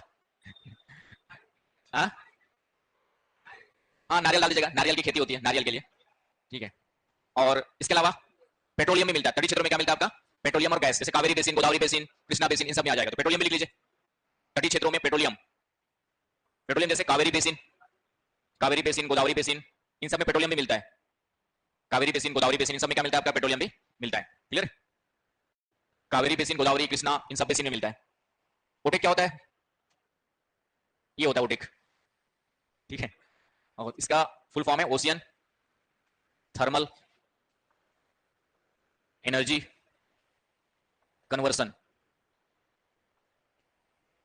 Ocean thermal energy conversion Hindi में हो जाएगा समुद्री तापीय ऊर्जा परिवर्तन,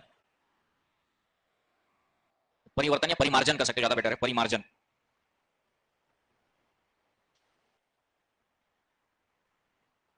ये तो फुल फॉर्म हो गया है कि नहीं। ये ऊर्जा होती क्या है कि समुद्र में जब जाएंगे अंदर पानी में, गहराई में, तो 200 मीटर की गहराई तक ये पानी थोड़ा सा ज्यादा गर्म रहता है, ये गर्म जल की परत हो गया। और उसके बाद 1000 मीटर से नीचे जाएंगे तो सबसे ठंडा परत मिलता है, ठंडी परत। ये पूरा का पूरा ठंडी जल की परत हो गया।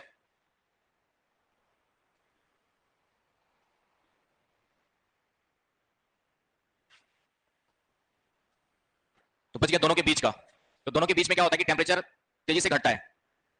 इसको कहते हैं आपके जो है, इस बेल्ट को कहा जाता है थर्मोक्लाइन बेल्ट। इसको कहा जाता है आपके जो है थर्मोक्लाइन, ताप प्रवणता मंडल।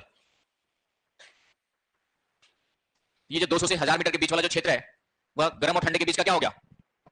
दोनों के बीच का क्षेत्र हो गया। मतलब ऊपर से नीचे जाएंगे तो तेजी से तापमान घटता है यहां पर। तो यहां पर क्या होगा? पानी के बीच में उष्मा का स्थानांतरण होगा। ऊपर की गर्म परत है, उसके नीचे आएंगे तो ठंडी होती जा रही है। तो इस परत में क्या होता रहता है? ठंडे और गर्म के बीच में उष्मा का स्थानांतरण होते रहता है। तो उसी उष्मा के स्थानांतरण से टरबाइन चला करके ऊर्जा का उत्पादन किया जाता है। अभी एक्सपेरिमेंटल है, बहुत ज्यादा उसका यूज नहीं हो रहा है, लेकिन इसकी संभावना भविष्य में फिर से टेक्नोलॉजी डेवलपमेंट के द्वारा बनती है, इसलिए इसको कहा गया थर्मल कन्वर्सन। तो यहाँ पर टरबाइन चला करके इन दोनों के बीच में पानी का सर्कुलेशन होते रहता है, तो उष्मा का स्थानांतरण, इसके द्वारा टरबाइन चला के जो ऊर्जा उत्पन्न की जाएगी उसको क्या कहेंगे हम लोग? ओटेक ऊर्जा कहेंगे। ओटेक ऊर्जा कहा जाता है। तो ये गैर परंपरागत में आता है, पढ़ेंगे ऊर्जा संसाधन, तो उसमें गैर परंपरागत ऊर्जा संसाधन में आएंगे। तो ऊर्जा संसाधन में क्वेश्चन आ सकता है तो ऊर्जा संसाधन क्या होते हैं, उसका वर्गीकरण परंपरागत और गैर परंपरागत, तो उसमें और पढ़ेंगे। समझ आ गया थोड़ा सा? तो ये हो गया ओटेक ऊर्जा। तो इसकी संभावना भी तटीय क्षेत्रों में हमेशा बनी रहती है, क्योंकि तटीय क्षेत्रों के जल का तापमान ऊपर का ज्यादा रहेगा, नीचे जाएंगे तो कम होते जाएगा। तो वहां पर ओटेक ऊर्जा की संभावना, भारत में ओटेक ऊर्जा के लिए तमिलनाडु में लगाया गया है, कुलशेखरपत्तनम। तमिलनाडु में जो है एक एक्सपेरिमेंटल प्लांट लगाया गया है, कुलशेखरपत्तनम तमिलनाडु में। यहाँ पर ओटेक ऊर्जा प्लांट लगाया गया है और एक लक्षद्वीप में लगाने का प्लान है। चलिए, तो ये हो गया आपका जो है, तो तटीय मैदानों का महत्व। इतना काफी पॉइंट आपके पास आगे, तटीय मैदान क्या होते हैं, उसका हमारे लिए क्या महत्व है, इतने पॉइंट याद कर लो।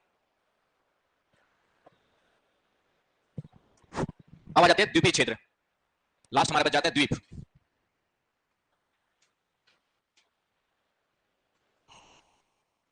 तो भारत की सीमा में 1200 से अधिक द्वीप है, 1200 से अधिक द्वीप है।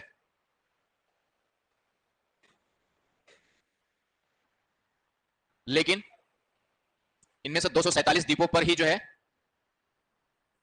जनसंख्या का निवास पाया जाता है। समझ गए कि भारत की पूरी सीमा की बात करें तो 1200 से अधिक द्वीप मिलेंगे, लेकिन 247 में ही जनसंख्या का क्या मिलता है? निवास मिलता है।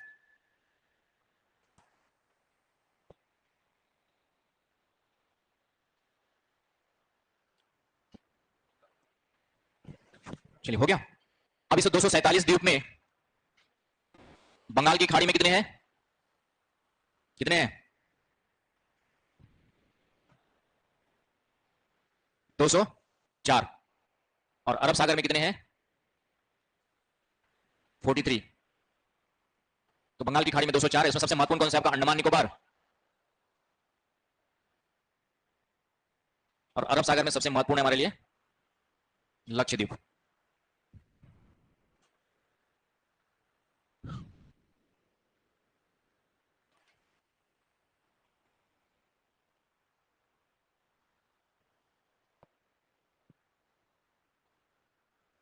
हो गया। अब अंडमान के बारे में थोड़ा सा बेसिक जानकारी ले लेते हैं। तो अंडमान निकोबार के बारे में बताएं। क्या? 2 अलग अलग द्वीप है, ठीक है। और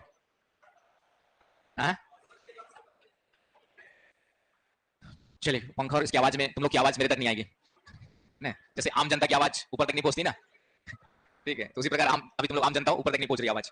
चलिए, अंडमान निकोबार के पहला पॉइंट ये है कि ये हिमालय का ही विस्तार माना जाता है। हाँ, उसमें भी आ जाएंगे, बहरन द्वीप में भी हिमालय का ही विस्तार माने जाते हैं। हाँ, वो बहरन ज्वालामुखी में आ जाऊंगा, बहरन बता दूंगा, 2 ज्वालामुखी द्वीप है। तो अंडमान निकोबार द्वीप जो है ये सबसे पहला पॉइंट है, हिमालय कहीं क्या माना जाता है आपके जो है विस्तार माना जाता है, राइट। दूसरा पॉइंट, दो ज्वालामुखी द्वीप है, यहां पर जो है दो ज्वालामुखी द्वीप है। कौन कौन से? एक बैरन द्वीप है और ये सक्रिय है, और दूसरा है नारकोंडम, ये आपका मृत है, एक्सटिंक्ट। क्या हो गया? क्या बोल रहे हो? बैरन कहा है? अंडमान में? दोनों अंडमान में है।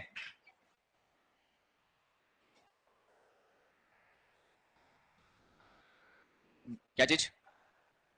तो बैरन आपका यहां पर मिलेगा और नारकोंडम इसके थोड़ा सा ऊपर आसपास का ही होगा। ये अंडमान वाले में है, नीचे वाले दक्षिण निकोबार है, ऊपर वाले अंडमान है।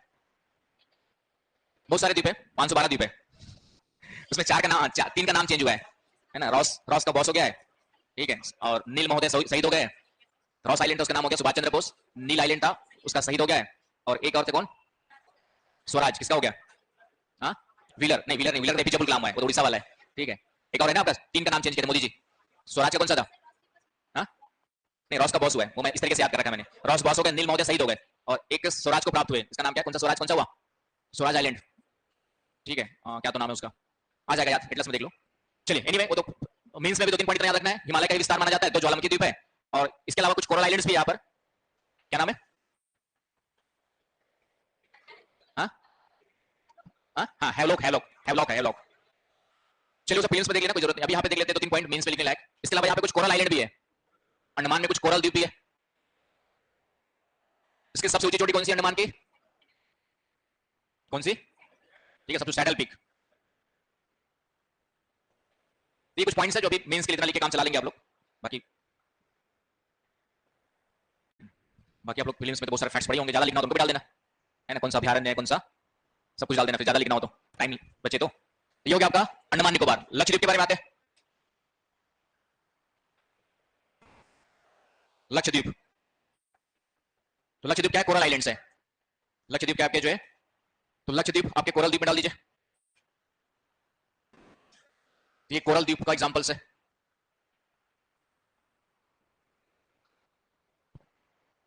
कोरल निर्मित द्वीप है, ठीक है। कोरल क्या होता है, किसको नहीं पता है? कितना लोगों को नहीं पता कोरल? हिंदी में प्रवाल कहते हैं, है ना। प्रवाल से नाम याद आ गया क्या? नहीं आया अभी, ठीक है। कोरल या प्रवाल जो है सागरीय जीव होते हैं।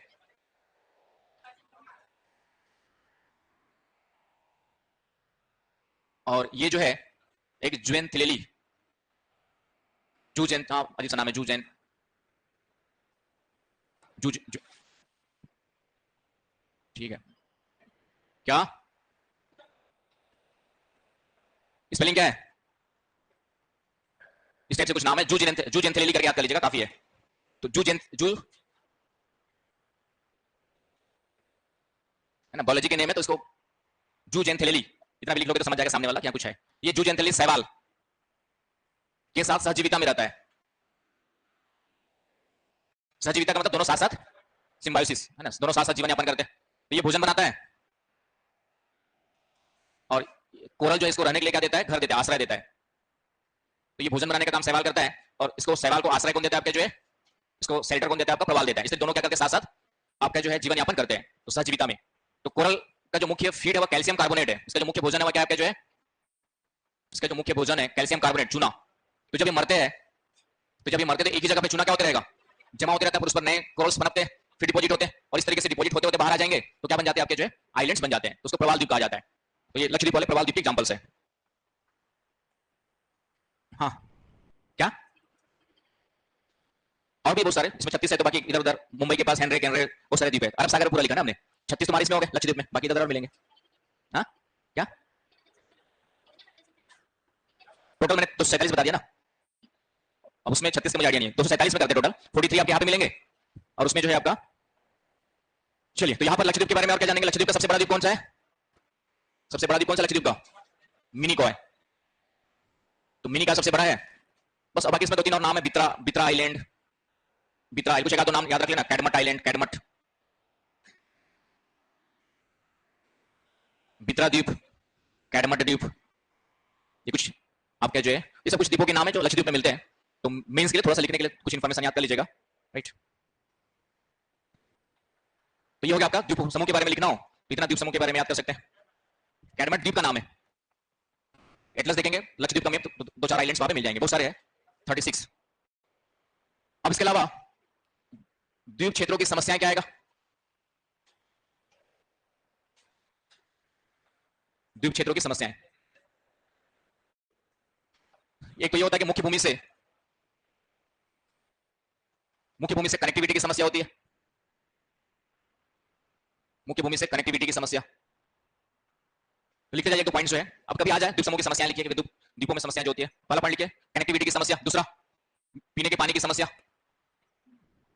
पीने के पानी की समस्या, तीसरा हाँ वर्तमान में ग्लोबल वार्मिंग के कारण डूबने की समस्या, डूब जाने की समस्या। लिख लीजिए वर्तमान में ग्लोबल वार्मिंग के कारण डूबने की समस्या,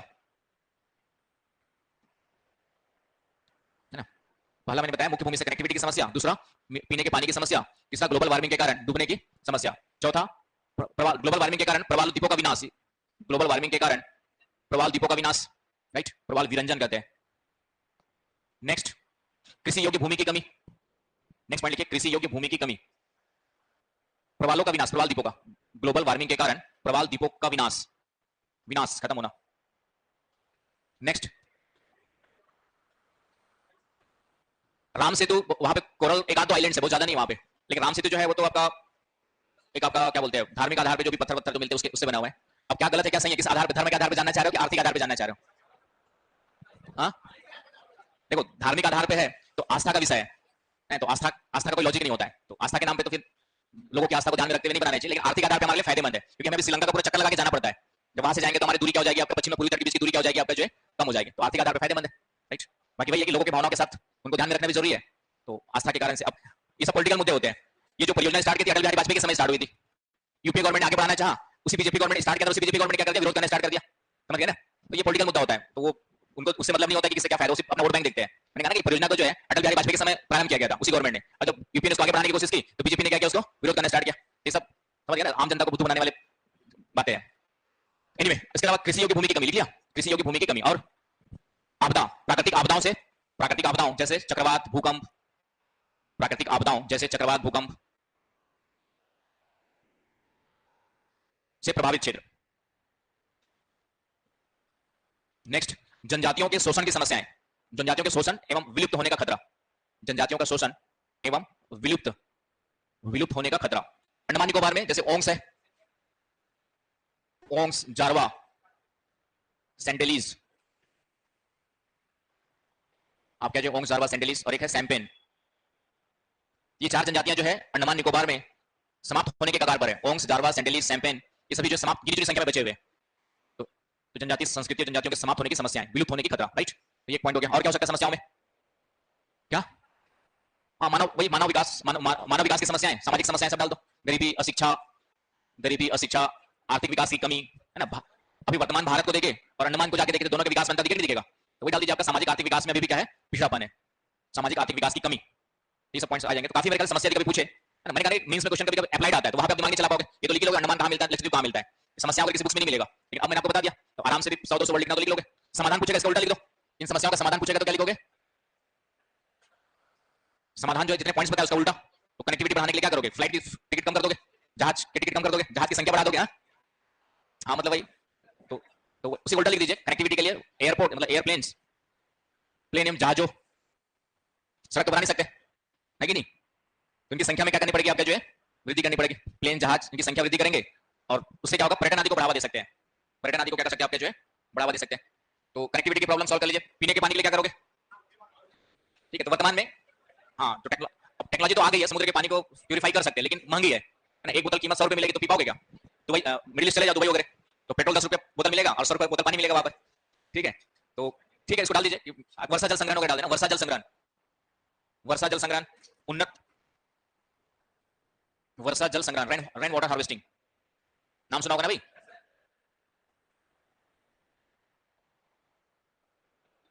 इसके अलावा उन्नत तकनीक के उपयोग द्वारा, लिख लीजिए उन्नत तकनीक के उपयोग द्वारा खारे पानी को मीठे पानी में परिवर्तन, उन्नत तकनीक के उपयोग द्वारा खारे पानी को मीठे पानी में परिवर्तन। नेक्स्ट पारिस्थितिकी पर्यटन, इको टूरिज्म, पारिस्थितिकी पर्यटन, जनजातीय कानूनों को कठोरता से लागू करना, जनजातीय कानूनों को कठोरता से लागू करना,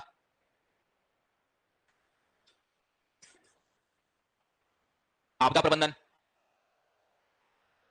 आपदा प्रबंधन, पारिस्थितिकी कृषि, पारिस्थितिकी कृषि का मतलब वहां की पारिस्थितिकी के अनुसार कृषि को बढ़ावा देना, पारिस्थितिकी कृषि, इकोलॉजिकल फार्मिंग। ये सब भारी भारी वर्ड लिख के आ जाना, भारी भारी शब्द लिख करके आ जाओगे तो समझ जाएगा पढ़ लिख करके आए हो। अब रिक्शा वाला थोड़ी बोलेगा पारिस्थितिकी कृषि करना है करके, पढ़ा लिखा व्यक्ति बोलेगा ना भाई। तो भले तो ये पारिस्थितिकी कृषि, पारिस्थितिकी कृषि का मतलब वहां का जो एनवायरमेंट इकोलॉजी उसके अकॉर्डिंग, जैसे अंडमान निकोबार जो है, अंडमान निकोबार रबड़ की कृषि के लिए अच्छा है। अंडमान निकोबार जो है वहां पर रबड़ की कृषि क्या अच्छे से की जा सकती है। इस तरीके से वहां पर रबड़ की कृषि को क्या करने की जरूरत है, बढ़ावा देने की जरूरत है। फिशिंग, मत्स्यन, मत्स्यन को बढ़ावा देना, इस समझेंगे।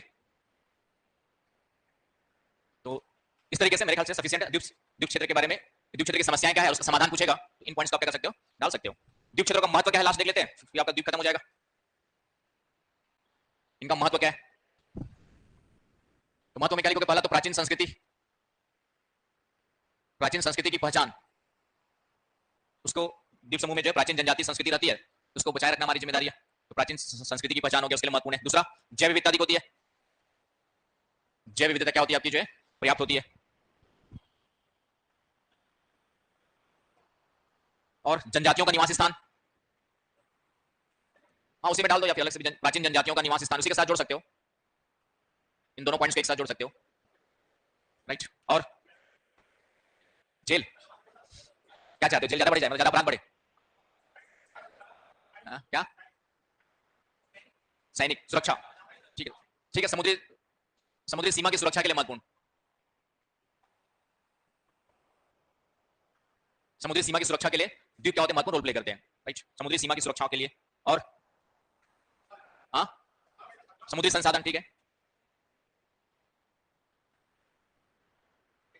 पर्यटन आ जाएगा, ठीक है, अंडमान निकोबार, शांति और सुकून की तलाश में जाना है तो ठीक है, जब भीड़ भाड़ से परेशान हो जाओ तो जाके चुपचाप, बस जेब में पैसा होना चाहिए। घूमने का मजा तभी है जब जेब में पर्याप्त पैसा हो, तो पता चला बाहर घूमने का सोचना पड़ता है कि कहाँ रहे, क्या खाए क्या पिए, तो फिर लगता है घर में ठीक है ना। मेरा जो अपना मानना है कि कहीं भी घूमने जाओ तो कम से कम कहाँ रुकना है, क्या खाना है, क्या पीना, उसके सोचना ना पड़े, जहाँ मन करे रुक लो, जहाँ मन करे खा लो, जहाँ मन करे पी लो, तो पी लो मतलब पानी पी लो भाई, ठंडा P low, cold drinks P low, है ना। तो ऐसे तुम लोग बिहार में अलाउड नहीं है, तो तुम लोग इसको शौकीन लोग झारखंड आसपास घूमते फिरते रहते होंगे, ठीक है। क्या चीज, क्या बोल रहे, बनारस, चलिए, चलो नहीं पियो तो अच्छा है, उससे कुछ शराबबंदी से कुछ फायदा हुआ देश राज्य को जो है, महिलाएं बताएंगी ना, महिलाओं को फायदा हुआ होगा। देखो होता क्या है कि पी पा के जो लाई झगड़ा मारपीट करने वाला है, ऐसा नहीं, बहुत मैंने, जैसे मेरे पास एक दिन प्लम्बर आया था घर में काम करने के लिए, उससे वो मालूम 30,000 रुपए महीना कमा लेता है। तो मैंने, उसके दो बच्चे थे, मैंने कहा पढ़ाते हो, तो बोले गवर्नमेंट स्कूल में जाते हैं या फिर पढ़ते ही नहीं, बोला बोला 30,000 कमाते हो, अच्छे स्कूल में पढ़ा सकते हो। तो उसने बताया कि 10,000 से वो दारू पीने में खर्च करता है डेली का, उनका मान के चलो अकेले बैठेगा तो आपका 300 रुपए, अकेले 2-3 और बैठे तो 500, फिर गुटखा अलग खाते हैं, ठीक है, तो 500 रुपया उसी को दारू और गुटखा में खर्च करता है, मतलब 15,000, समझ गए।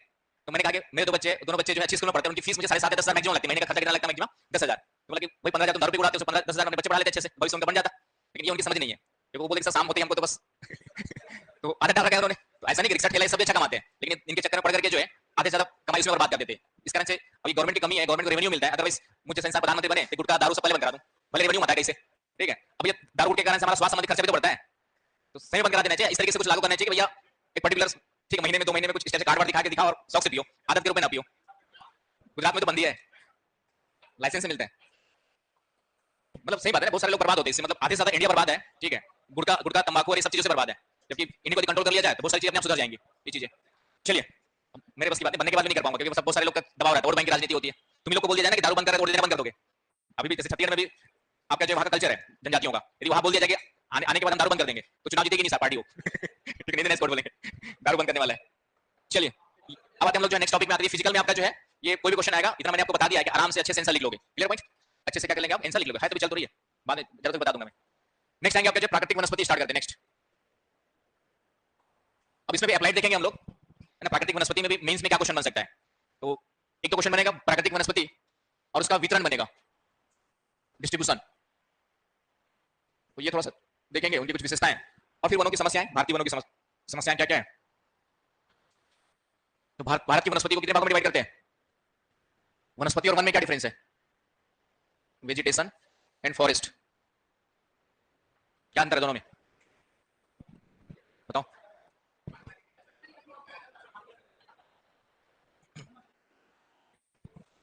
बोलो बोलो, जोर से बोलो। वनस्पति उगाई जाती है, वन प्राकृतिक है। एक जवाब है, दूसरा बताओ सही है। वनस्पति प्राकृतिक नहीं हो सकती। और सोचो।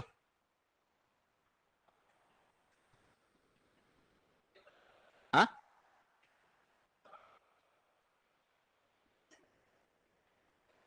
अच्छा चलिए, तो वनस्पति में तो सब आ जाएगा, सूक्ष्म पौधे से लेकर के प्लस जितने भी वृक्ष सब आ जाएंगे।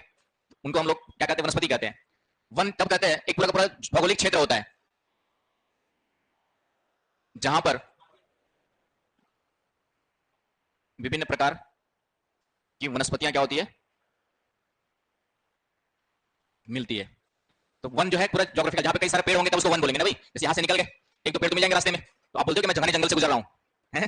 तो वो वनस्पति है। तो बिखरे हुए हैं तब तक वनस्पति है, लेकिन जब एक जगह पे कई सारे पेड़ पौधे एक जगह पे मिलते हैं तो वही क्या बन जाता है, आपका जो है जंगल बन जाता है, वन बन जाता है। इसलिए आपके जो है घने जंगलों से गुजरता हुआ कहीं जा रहा था, तो घने जंगल, दो चार पेड़ सड़कों के किनारे मिलते हैं तो उसको थोड़ी बोलते हैं आप लोग कि घने जंगलों से गुजर रहा था मैं करके, है ना। जहाँ पे एक साथ कई सारे पेड़ लगे होते हैं, मीन्स होंगे, ठीक है, कम ज्यादा हो सकता है, तो उसको हम लोग क्या कहते हैं, वन। तो वन के लिए हमेशा याद रखना है कि क्या होता है, भौगोलिक क्षेत्र, एक पूरा ज्योग्राफिकल रीजन है जहां पर विभिन्न प्रकार की वनस्पतियां क्या होती है आपकी जो है मिलती है। एक ही प्रकार भी हो सकता है, सागौन के वृक्ष बहुत सारे हैं तो सागौन का वन बन जाएगा, लेकिन कुछ दूसरे भी थोड़ा बहुत तो मिलेंगे मिलेंगे। वन और जंगल सेम है ना, पर्यायवाची, हिंदी में पर्यायवाची हो गया ना भैया, तो जंगल और वन, राइट। हिंदी भी तो होगा आप लोग का, सामान्य हिंदी जुड़ता है कि जुड़ने वाला है ना, वो तो पढ़ना पासिंग है वो भी, तुम्हारा सब पासिंग कर दिया यार, ऑप्शनल पासिंग कर दिया, हिंदी पासिंग कर दिया है, सिर्फ जीएससी बनेगा। लिखिए लिखिए, जंगल के बारे में लिखिए, वह भौगोलिक क्षेत्र, वह भौगोलिक क्षेत्र जहां पर, वह भौगोलिक क्षेत्र जहां पर विभिन्न प्रकार की वनस्पतियां, विभिन्न प्रकार की वनस्पतियां मिलती है, उन्हें वन कहा जाता है। अब आते वनस्पतियों का वितरण। आज 2 बजे तक क्लास है ना मेरी, तो 2 बजे तक बिना ब्रेक के पढ़ लोगे ना, ये तो खास बात है। बिहार, यूपी, राजस्थान पढ़ने वाले बच्चे छत्तीसगढ़ एमपी में नहीं मिलते, 1.5-2 घंटा पढ़ा लगता है उनको, बहुत पढ़ लिया। 3 घंटे, कई बच्चे एडमिशन इसलिए लेते हैं कि 4 घंटे क्लास चलती है, रियली बता रहा हूं मैं। अब छत्तीसगढ़ में पहली बार मैंने इंस्टीट्यूट डाला, अब 3 घंटे 4 घंटे क्लास लगानी पड़ी तभी सिलेबस खत्म होगा। तो कई सारे बच्चे इसलिए एडमिशन ले लिए कि कोचिंग में जो है 3-4 घंटे बहुत ज्यादा पढ़ाते हैं, मला दो गई। तो ऐसे बच्चे लोग हैं, अब धीरे धीरे करके सुधरेंगे, कंपटीशन बढ़ेगा। तो भारत की वनस्पतियों में कितने प्रकार है, पहला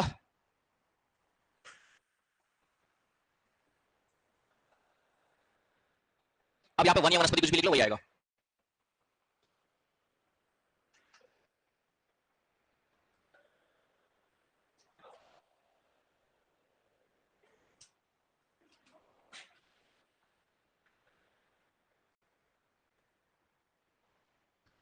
ठीक है, क्या हुआ? हाँ बहुत सारे पढ़ाऊंगा, खत्म थोड़ी किया मैंने मुझे तो 2 ही नाम लिखा हुआ है। इसको मानसूनी वन भी कहते हैं।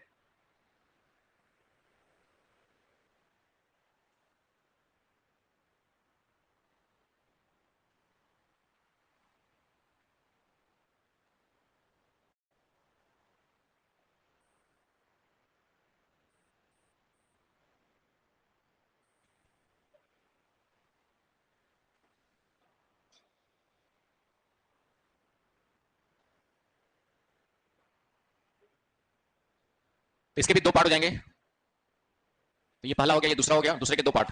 तो उष्णकटिबंधीय पतझड़ या पर्णपाती, दिख रहा है, उष्णकटिबंधीय पतझड़ या पर्णपाती। उसी के 2 हो गए, एक आर्द्र पर्णपाती या शुष्क पर्णपाती, शुष्क पतझड़। उसी को आर्द्र मानसूनी बोल सकते हैं, तो मानसूनी वन या 2 उसके हो गए, आर्द्र मानसूनी, शुष्क मानसूनी।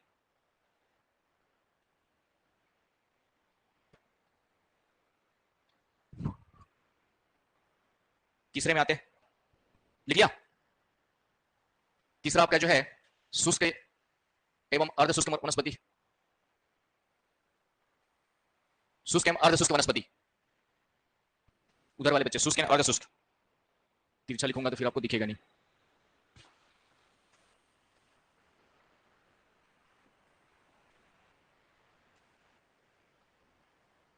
चौथा यहां लिख देते हैं, पर्वतीय वन।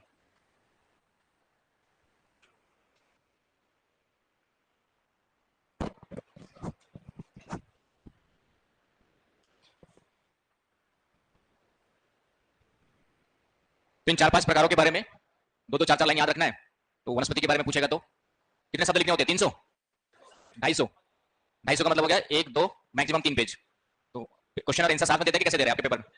अच्छा, अब तो यूपीएससी है, बाकी हमारे भी क्वेश्चन उसी में उतना ही जगह दे देता है, इसलिए उतना ही लिखना जितना जगह दिया है। हमारा अलग अलग है, चलो तो टाइम मैनेजमेंट करना है, थोड़ा ज्यादा लिख सकते हो। सबसे पहले आते हैं हम लोग उष्णकटिबंधीय सदाबहार वन। उष्णकटिबंधीय सदाबहार वन में आते हैं। बताओ इसके बारे में कुछ। तो सदाबहार है तो हरा भरा रहेगा, है ना, इतना तो है ना। तो इसमें तीन चीजें बस लिखना है, ज्यादा परेशानी होना है। एक तो इसका आपका जो है इसका विकास कहां पर होता है, दूसरा इसकी कुछ एक दो लाइन विशेषताएं याद कर लेना, इसका वितरण कहां कहां मिलता है, और चौथा महत्व। तो ये 4 पॉइंट देख लोगे तो आपका काम हो जाएगा ज्यादा। तो विकास में भारत के संदर्भ में पढ़े तो भारत में उष्णकटिबंधीय सदाबहार वन वहां मिलते हैं जहां पे 200 सेंटीमीटर से ज्यादा वर्षा होती है, ग्रेटर देन 200 सेंटीमीटर वर्षा। 200 सेंटीमीटर से ज्यादा वर्षा वाले क्षेत्रों में कौन सी वनस्पति मिलेगी, सदाबहार वन मिलेंगे।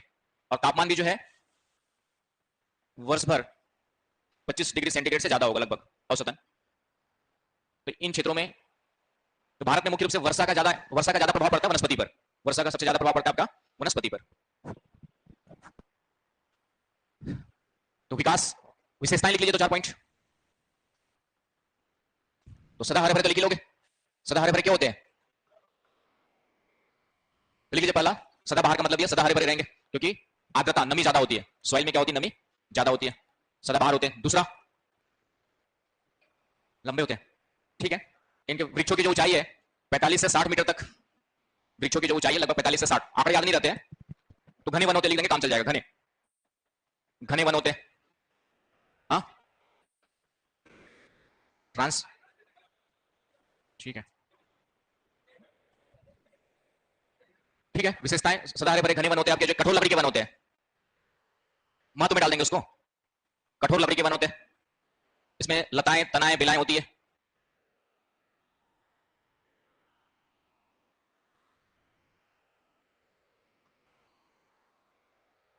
एक दो वृक्षों के नाम बता दो, याद है, साल वगैरह नहीं आएगा, वो तो मानसूनी में आएंगे। महोगनी, आबनूस, चीड़ वगैरह नहीं आएंगे, सब उसमें दूसरे में आते हैं। महोगनी, आबनूस, आयरन वुड इसमें नहीं आएंगे, मानसूनी में आएंगे। आबनूस, आयरन वुड, हाँ बांस तो हर जगह मिल जाती है। तो ये एक दो नाम है, महोगनी, आबनूस, आयरन वुड, आबनूस, आयरन वुड, ठीक है। सिनकोना, सही नाम याद हो तभी लिखना, तो मत लिखना, गलत मत लिखना। एग्जामिनर को बुद्धू बनाने की कोशिश मत करना, है ना, एग्जामिनर बुद्धू नहीं बनेगा, तुमसे ज्यादा पढ़ा लिखा है। तो 2-4 नाम बस काफी है, महोगनी, आबनूस, आबनूस है, आयरन वुड है, सिनकोना है, सब कुछ नाम है जो आपके वहां पे मिलेंगे 2-4, हाँ वो सब मानसून वाले में आएंगे, ठीक है। विश्वतरेखी उष्णकटिबंधीय सदाबहार वन जो विश्वतरेखी वनों के समान होते हैं, तो उसमें मुख्य रूप से ये सब वन मिलते हैं आपके जो है। Cinchona, iron would, iron would, iron है, आयरन लिख लो। चलिए इतना काफी है। नेक्स्ट आते वितरण। तो इसका जो वितरण है 3 क्षेत्रों में मिलता है, एक पश्चिमी घाट का पश्चिमी भाग, पश्चिमी तट, पश्चिमी घाट का पश्चिमी भाग लिख लीजिए, तट में फिर मैंग्रोव ना जाए।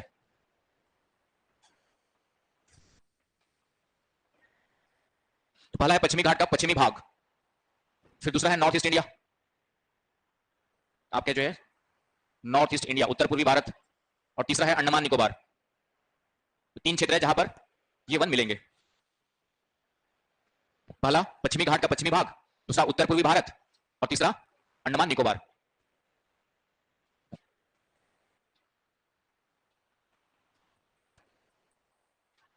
चलिए आगे। तो ये वितरण हो गया, इसका महत्व क्या होगा, जैव विविधता। तो सर्वाधिक जैव विविधता कहां मिलती है, इन्हीं वनों में मिलती है। सर्वाधिक जैव विविधता कहां मिलती है आपकी जो है, इन्हीं वनों में मिलती है। तो पर्यावरण के लिए महत्वपूर्ण हो गया। क्या हो गया, नहीं समझ में आया। नॉर्थ ईस्ट इंडिया, थोड़ा अंग्रेजी भी पढ़ लो भाई, आज की डेट में बिना इंग्लिश से काम नहीं चलना है, थोड़ा बहुत अंग्रेजी आनी चाहिए ना। कल के दिन में डिप्टी कलेक्टर बन जाओगे, एसडीएम बन जाओगे, तो भी काम इंग्लिश में करना है, तब अंग्रेजी से भाग नहीं सकते, ठीक है। पेपर नहीं होता इंग्लिश का। चलो धन्यवाद बिहार सरकार का। हाँ क्या चीज, 12वीं तक अंग्रेजी का पेपर होता होगा तुम लोग का, जैसे में भी होता, ग्रेजुएशन में होता होगा पेपर अंग्रेजी का, हाँ नहीं होता है, रीजनल होता है। नहीं हमारे ग्रेजुएशन में हिंदी और इंग्लिश तो कंपलसरी रहा है। चलिए मतलब हमने जो है हिंदी और इंग्लिश ग्रेजुएशन तक पढ़ा है, कंपलसरी था, पढ़ना ही था उसको, सब्जेक्ट कुछ भी लो, आर्ट रखो, साइंस रखो, कुछ भी रखो, इंग्लिश और हिंदी तो पढ़ना ही पढ़ना है ग्रेजुएशन तक, तो हो रहा है। तो थोड़ा बहुत अंग्रेजी का भी ज्ञान जरूरी है ना, उसके बिना काम नहीं चलेगा, तो थोड़ा सा उसको भी पढ़ते रहा करो। पढ़ते का मतलब है कुछ देख लिया करो, कुछ न्यूज़पेपर पढ़ लिया करो धीरे धीरे, कुछ यूट्यूब पे इंग्लिश वीडियो देख लिया करो, समझ में ना आए तो भी देख लिया करो, ठीक है, तो काम आ जाता है, धीरे धीरे सीखोगे ना। मतलब मुझे भी नहीं आती थी, मैं भी गांव में पढ़ करके आगे बढ़ा, शुद्ध हिंदी मीडियम वाला रहा हूँ, ठीक है। शुद्ध हिंदी भी क्या, शुद्ध छत्तीसगढ़ी मीडियम था वहाँ पे, तो जो टीचर थे प्राइमरी वाले छत्तीसगढ़ में पढ़ाते थे, ठीक है, हिंदी भी ठीक से नहीं आती थी। मेरे पापा टीचर थे तो उन्होंने थोड़ा सा मारपीट के पढ़ा दिया मुझे, कुट काट के थोड़ा सा पढ़ने वाले निकल गए, और पापा का योगदान नहीं रहता तो नहीं निकल पाते, ठीक है, तो इस कारण से। चलिए, तो जैव विविधता हो गया, समझ में आ गया? तीसरा लिखिए ना, अंडमान निकोबार, ये अंडमान निकोबार लिख लिया। तो ये हो गया महत्व में जैव विविधता के लिए महत्वपूर्ण है, तो इतना ही काफी एक पॉइंट जैव विविधता के लिए जाना जाता है, जैव विविधता में पर्यावरण के लिए महत्वपूर्ण हो गया आपका जो है कि नहीं। तो ये उष्णकटिबंधीय सदाबहार वन के बारे में जितना बताया उतना एग्जाम में लिख लो, याद आ जाओ, लिख लो, नहीं बोलते। दूसरा है आपका जो उष्णकटिबंधीय पतझड़, पतझड़ का मतलब समझ गए होंगे, पत्ते गिरा देते एक पर्टिकुलर समय पे, क्यों गिराते? क्योंकि भारत में 4-5 महीने बारिश होती है, बाकी जगह बारिश नहीं होती है, तो गर्मी के दिनों में आपका जो है पत्तियों के द्वारा जो जल का निष्कासन होता है उसको हम लोग क्या कहते हैं? वाष्पोत्सर्जन।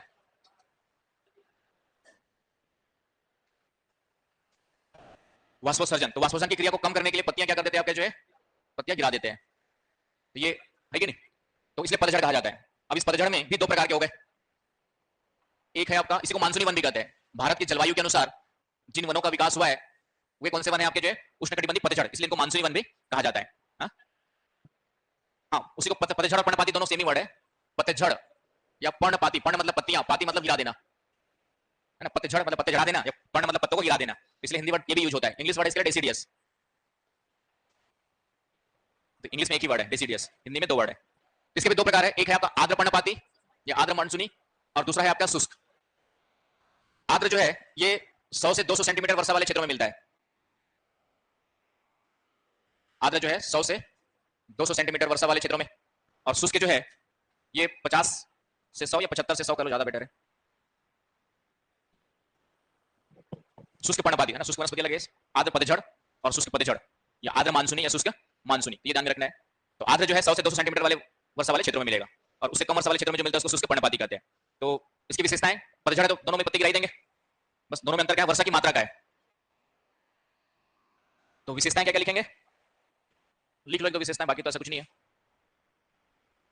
तो आर्द्र की विशेषताएं लिखोगे तो इसके वृक्षों की ऊंचाई थोड़ी ज्यादा होती है, 30 से 45 तक मिलेंगे, और इनमें वृक्षों की ऊंचाई थोड़ा कम मिलेगी आपके जो 25 से 35, 30-35 तक मिलेंगे आपके जो। एक मोटा मोटी बता रहा, सेंटीमीटर ही तो है, सेंटीमीटर होगा, मीटर बहुत होता है। अच्छा ये बोल रहे हो, ये मीटर है, मैं ये सोच रहा था, ठीक है ये मीटर है, ये मीटर है, मैं इसको सोच रहा था मीटर है।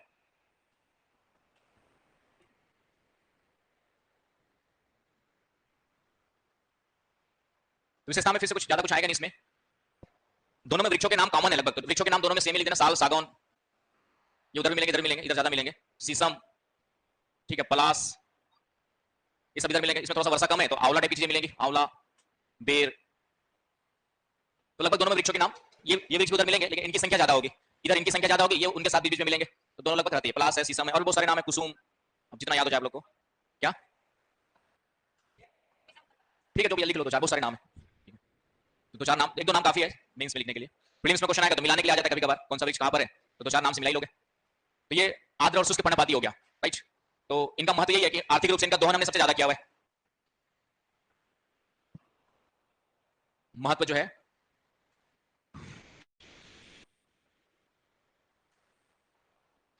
तो आर्थिक रूप से सबसे सर्वाधिक दोहन इसी का हुआ है, सबसे ज्यादा हमने यूज किसके लिए किया? लकड़ियों का इसी का किया हुआ है। तो आर्थिक रूप से का मतलब जैसे आपके घर की लकड़ी, इमारती लकड़ी हो गया, फर्नीचर बनाने के लिए हो गया, खेल सामग्री वगैरह बनाना है, इन सब के लिए हमने इन्हीं लकड़ियों का यूज किया हुआ है। सागौन सबसे बेस्ट मानी जाती है, साल कठोर होती है,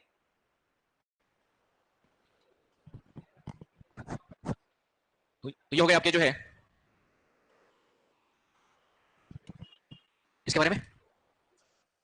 हाँ वितरण, वितरण आ जाओ इसका, वितरण भूल गए थे।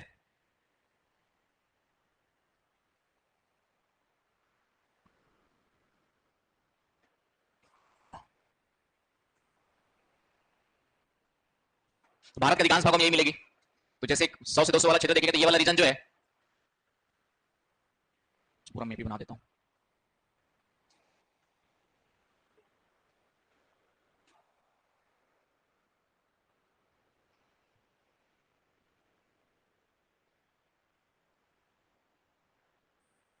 तो ये आपका 100 से 200 वाला है, तो यहां पर कौन कौन से मिलेंगे आपके? आर्द्र पर्णपाती, इधर वाला निकाल दो,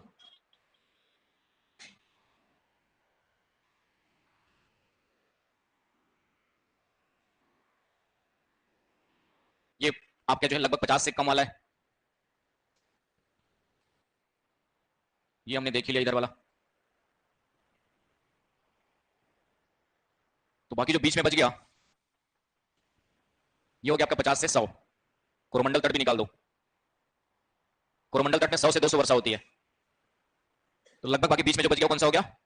50 से 100। तो इसी आधार पर आपका वितरण समझ में आ गया। तो ये वाला जो रीजन है मतलब इधर आपका सिक्किम हो गया, इधर वेस्ट बंगाल, बिहार, झारखंड, छत्तीसगढ़ कुछ भाग आपका, इधर आपका यूपी। तो लगभग आप ये सब इसमें आ गए आंध्र वाले में। ये तो अपने पश्चिमी घाट वाला देखे थे ना, 200 से अधिक वाला है। ये भी लगभग 200 से अधिक वाला है। तो वितरण समझ में आ गया।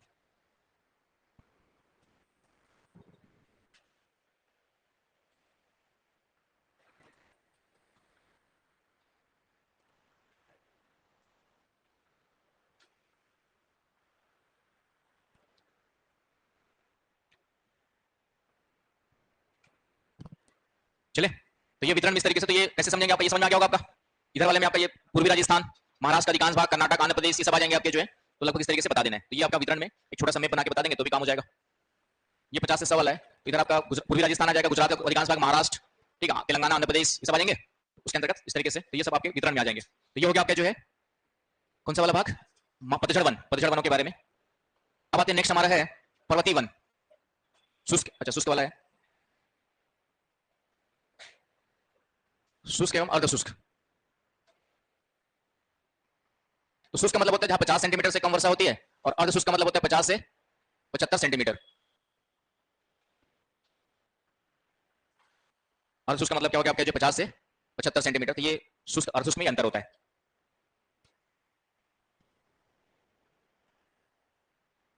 तो ये मुख्य रूप से इसकी विशेषताएं क्या मिलेंगी?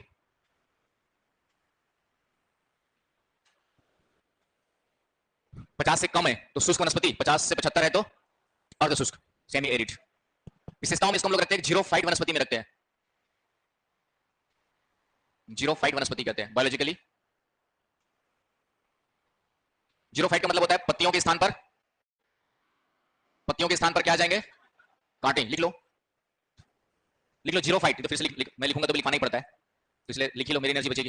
विशेषताओं में पहले लिखिए जीरो फाइट वनस्पति प्रकार में आते हैं। जीरो फाइट वनस्पति प्रकार में आते हैं, अर्थात पत्तियों के स्थान पर, पत्तियों के स्थान पर क्या होंगे? कांटे। कॉमा लगा के लंबी जड़े, जड़े लंबी, लंबी जड़े क्या होंगी? लंबी। तने मोटे एवं चिकने, तने मोटे एवं चिकने। तो ये विशेषताएं होती है, समझ गए ना? पानी बचाने के लिए। स्टोमेटा, ठीक है। ज्योग्राफी में ज्योग्राफी रहने तो बायोलॉजी ज्यादा नहीं डालते, ठीक है। जिसका बायोलॉजी है वो अपने हिसाब से फिर बायोलॉजी को डाल देना। लेकिन यहाँ पर इतना ही कि पत्तियों के स्थान पे क्या होते हैं? कांटे, ताकि वाष्पोत्सर्जन कम से कम हो। जड़ें गहरी होती ताकि अंदर से गहराई से क्या कर सके? पानी ले सके। और तने चिकने और मोटे होते हैं। आवाज तो आ रही है?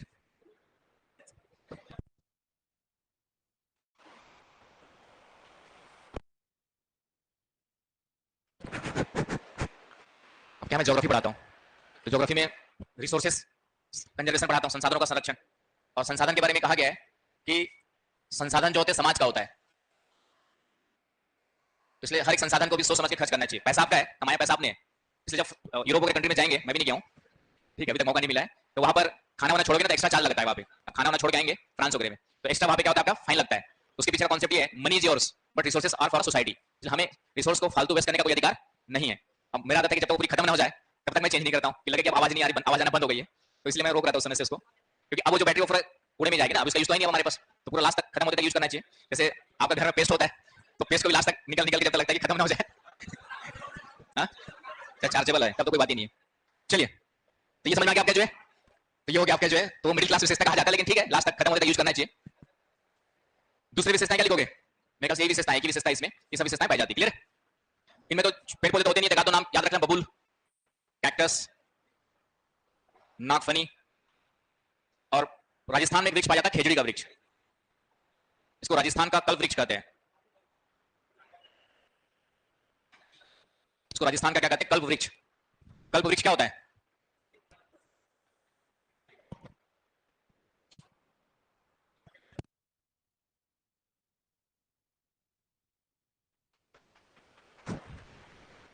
तो राजस्थान का कल्प वृक्ष कहा जाता है, खेजड़ी को क्या कहा जाता है? राजस्थान का कल्प वृक्ष। कल्प वृक्ष क्या होता है? आज के डेट में नहीं मिलता, पहले एक वृक्ष माना जाता है, इसको विशिंग ट्री कहा जाता है।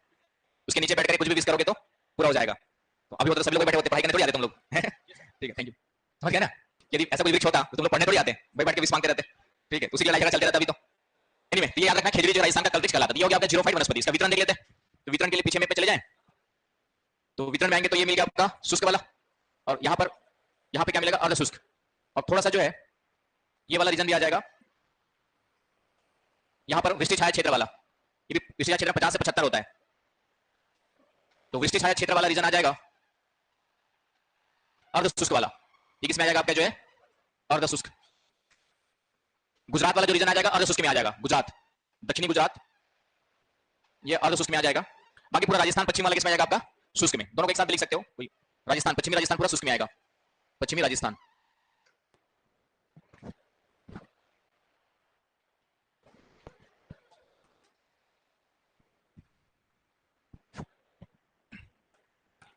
क्लियर हो गया?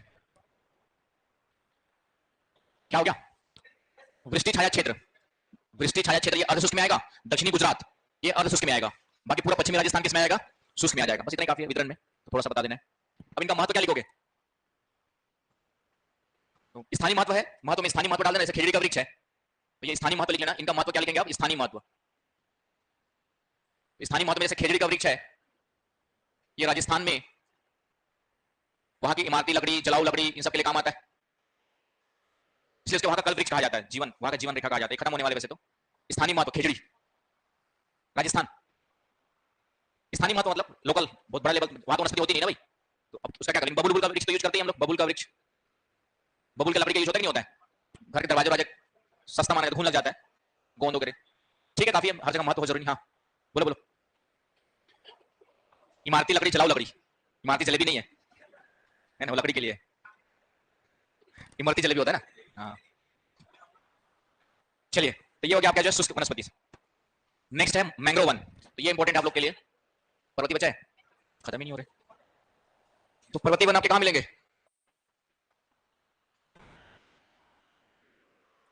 तो पर्वतीय वन को फिर से दो भागों में डिवाइड करते हैं, हिमालय के वन,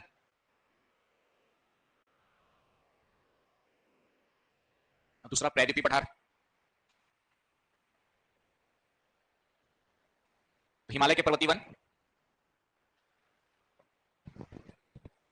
एग्जाम में भी जो है इस तरीके से फ्लो चार्ट वगैरह बनाना है ना, उसी निबंध टाइप का नहीं लिख के आना है। एग्जाम में जितना फ्लो चार्ट बनाओगे, थोड़ा सा अच्छे से लिखोगे, तो मार्क्स अच्छे आएंगे।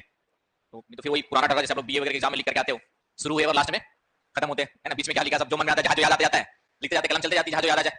तो ऐसे लिखने से सिलेक्शन नहीं होगा। यहाँ पे कम शब्दों में लिखना है, अच्छे से सजा करके लिखना है। जहाँ पे डायग्राम जरूरत है डायग्राम डालना है, वही बताते ना एग्जाम्पल, सलाद वाला एग्जाम्पल, तो सलाद वाला एग्जाम्पल याद रखना है। ये नहीं कि सलाद सामने वाले के सामने कैसे परोसोगे, उसकी कीमत उसके हिसाब से डिसाइड होगी, समझ गए ना, तो ये ध्यान में रखना है। तो हिमालय के पर्वतीय वनों में आते हैं, तो हिमालय में पर्वतीय क्षेत्रों में क्या होता है, ऊंचाई के साथ साथ क्या होता है, ऊंचाई बढ़ेगा तो तापमान क्या होगा, घटेगा, वर्षा की मात्रा क्या होगी, घटेगी। तो इस कारण से अलग अलग ऊंचाई पे क्या मिलते हैं आपके, अलग अलग प्रकार के वन मिलते हैं। तो हिमालय के वन, हिमालय के वनों में निचले भागों में मिलेगा उष्णकटिबंधीय वन, निचले भागों में मिलेगा आपका जो है लगभग 1800 मीटर के नीचे उष्णकटिबंधीय वन मिलेंगे। शीतोष्णकटिबंधीय वन मिलते हैं आपका जो है 1800 से 3660 मीटर तक। एक सामान्य क्लासिफिकेशन बता रहा हूं जो मेंस में याद रख सके। और उसके बाद मिलता है अल्पाइन वन। अल्पाइन घास होती है 3660 मीटर से लगभग 4500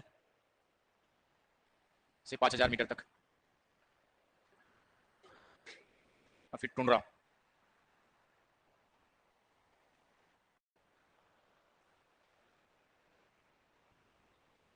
तो लगभग आपके जो हिमालय क्षेत्र में जाएंगे, हालांकि पूर्वी और पश्चिमी हिमालय में भी अंतर मिलता है, क्योंकि पश्चिमी हिमालय का तापमान थोड़ा कम है, पूर्वी हिमालय का ज्यादा है, लेकिन यहाँ पे हमने एक साथ ही लिया हुआ है। हाँ, उष्णकटिबंधीय वन है 1800 मीटर तक। उष्णकटिबंधीय वही मानसूनी पतझड़ वन सब आ जाएंगे आपके 1800 मीटर के नीचे जो है लगभग 1800 से 3660 मीटर तक। शीतोष्णकटिबंधीय वन, कोणधारी वन का, इसको क्या कहते हैं हम लोग, शीतोष्णकटिबंधीय कोणधारी वन। कोण मतलब समझते हो, हाँ, शंक्वाकार या शंकुधारी भी कहते हैं, शंकुआकार भी कहते हैं। तो शंकु आकार के शंकु वाले मिलेंगे आपके। अल्पाइन एक छोटी छोटी घास होती है, ये 3660 मीटर के बाद मिलती है, अल्पाइन वन कहते हैं। टुंड्रा का मतलब है सालों भर हिमाच्छादित, बर्फ जमी रहती है, गर्मी के दिनों में थोड़ा बहुत हिमाच्छादित, तो गर्मी के दिनों में थोड़ा बहुत पिघल गई बर्फ, तो लाइकेन काई टाइप की चीजें क्या होती है, विकसित होती है। तो अलग अलग ऊंचाई पे इस तरीके से क्या मिलते हैं आपके जो है अलग अलग वन मिलते हैं। उष्णकटिबंधीय वनों के नाम तो जानते हैं, शीतोष्णकटिबंधीय में वही चीड़ फर वगैरह जो आएंगे इसमें आएंगे, चीड़ है, फर है, स्प्रूस है। शीतोष्णकटिबंधीय में चीड़ फर स्प्रूस इसमें आते हैं, चीड़ फर स्प्रूस, चीड़ का फर का स्प्रूस, कुछ वृक्षों के नाम है, शीतोष्ण वाले में। उष्णकटिबंधीय सब डाल देना, साल, सागौन, शीशम, हरा, बेहरा, जो भी आ जाता है।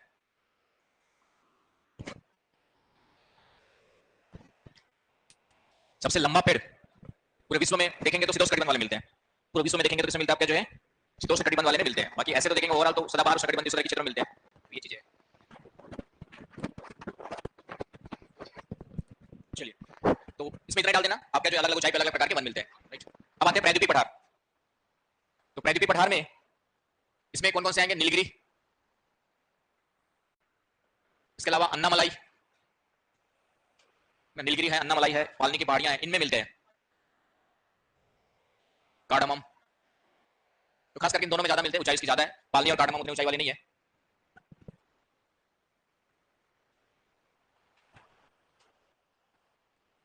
तो प्रायद्वीपीय पठार में ऊंचाई पर्वतों की ज्यादा नहीं है, तो यहां पर क्या मिलेंगे आपका 1000 मीटर तक उष्णकटिबंधीय मिलते हैं, और 1000 से लगभग मैक्सिमम 2500 3000 3000 ज्यादा तो मिलती ऊंचाई है नहीं आपकी जो है। 2500 मीटर तक आपका क्या मिलेंगे? शीतोष्ण कोणधारी। तो उनकी ऊंचाई ज्यादा नहीं है, दक्षिणी हिमालय दक्षिणी प्रायद्वीपीय पठार में जो ऊंचाई ज्यादा नहीं है, इसलिए वहां पे दो ही प्रकार मिलेंगे, उष्णकटिबंधीय और शीतोष्ण कोणधारी। नहीं आया समझ में? मतलब ये है कि प्रायद्वीपीय पठार में पर्वतीय वन कहां मिलेंगे? नीलगिरी, अन्नामलाई, इन सब पहाड़ियों में मिलेंगे, लेकिन इनकी ऊंचाई 2500 मीटर से 2000 मीटर ज्यादा नहीं है। हाईएस्ट पीक कौन सी? अनाईमुड़ी, उसकी ऊंचाई आपकी 2000 हां 3200 2600 हां, तो अनाईमुड़ी की ऊंचाई कितनी? 2600, तो हाईएस्ट है वो। इससे अधिकांश मिलेंगे 2500 से नीचे मिलते हैं। तो ये यहाँ पर इसके ऊपर जाएंगे तो शीतोष्ण कोणधारी मिलेंगे, तो दो ही प्रकार मिलेंगे यहाँ पे। और इन दोनों का जो मिक्स वनस्पति मिलती है इसको वहाँ पे सोलाज वन कहते हैं। दोनों का जो मिश्रण मिलता है, जहाँ पे दोनों मिश्रित वनस्पति मिलती है, मिश्रित समझ गए? तो मिश्रित वनों को, दोनों के मिश्रण को वहां पे कहा जाता है सोलाज वन। सोलाज वन कहाँ पे कहा जाता है? तमिलनाडु, केरल और कर्नाटक। शीतोष्ण और उष्णकटिबंध के मिश्रित वनों को क्या कहा जाता है? सोलाज वन। ये कई जगह पे पूछा हुआ, प्रीलिम्स से पूछा, लेकिन शीतोष्ण क्या? शीतोष्ण क्या? शीतोष्ण कोणधारी। पड़ोसी से पूछ लो, पड़ोसी को पता चल गया। पड़ोसियों के साथ संबंध इसलिए अच्छे रखने चाहिए। अटल बिहारी वाजपेयी ने कहा है कि दोस्त बदले जा सकते हैं, पड़ोसी नहीं। इसलिए हमेशा पड़ोसियों के साथ संबंध अच्छे रखने की कोशिश करनी चाहिए। बुरे बुरे समय वही काम आएंगे। पाकिस्तानी सुधारा है ना, इसलिए पाकिस्तान को सुधारने के लिए तो कहा गया था, लेकिन अब उस पक्का न्यूज़ क्या ही नहीं तो क्या करोगे? वैसे कुछ तुम्हारे घर के आसपास लेगा तो पड़ोसी होंगे, ठीक है? हाँ बहुत है। हाँ, तो उनको भी समझाओ भी कि देखो पड़ोसी लोग एक दूसरे के काम आएंगे। जब मरते रहेगा तो पड़ोसी पहले आएगा, बाद में आएंगे। लेकिन ये समझ सब में नहीं होती है, ठीक है? सब में समझ आ जाए तो बात ही क्या है? यहाँ तो भाई भाई लड़ने लगते हैं, है ना? क्या चीज? हाँ,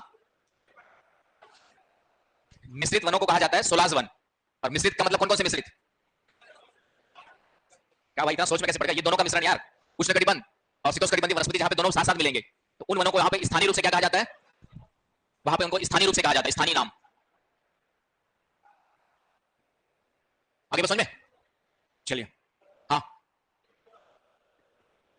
तीनों में आएगा, पालनी कार्डमम सभी क्षेत्रों में। ऊंचाई पे डिपेंड करेगा, ऊंचाई कम है तो कम मिलेंगे, ज्यादा है तो ज्यादा मिलेंगे वो चीजें।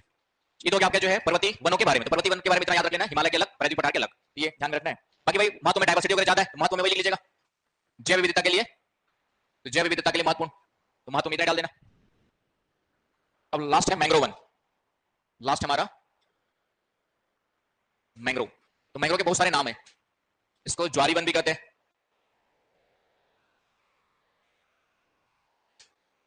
इसको कच्छ वनस्पति भी कहते हैं, डेल्टाई वन भी कहते हैं,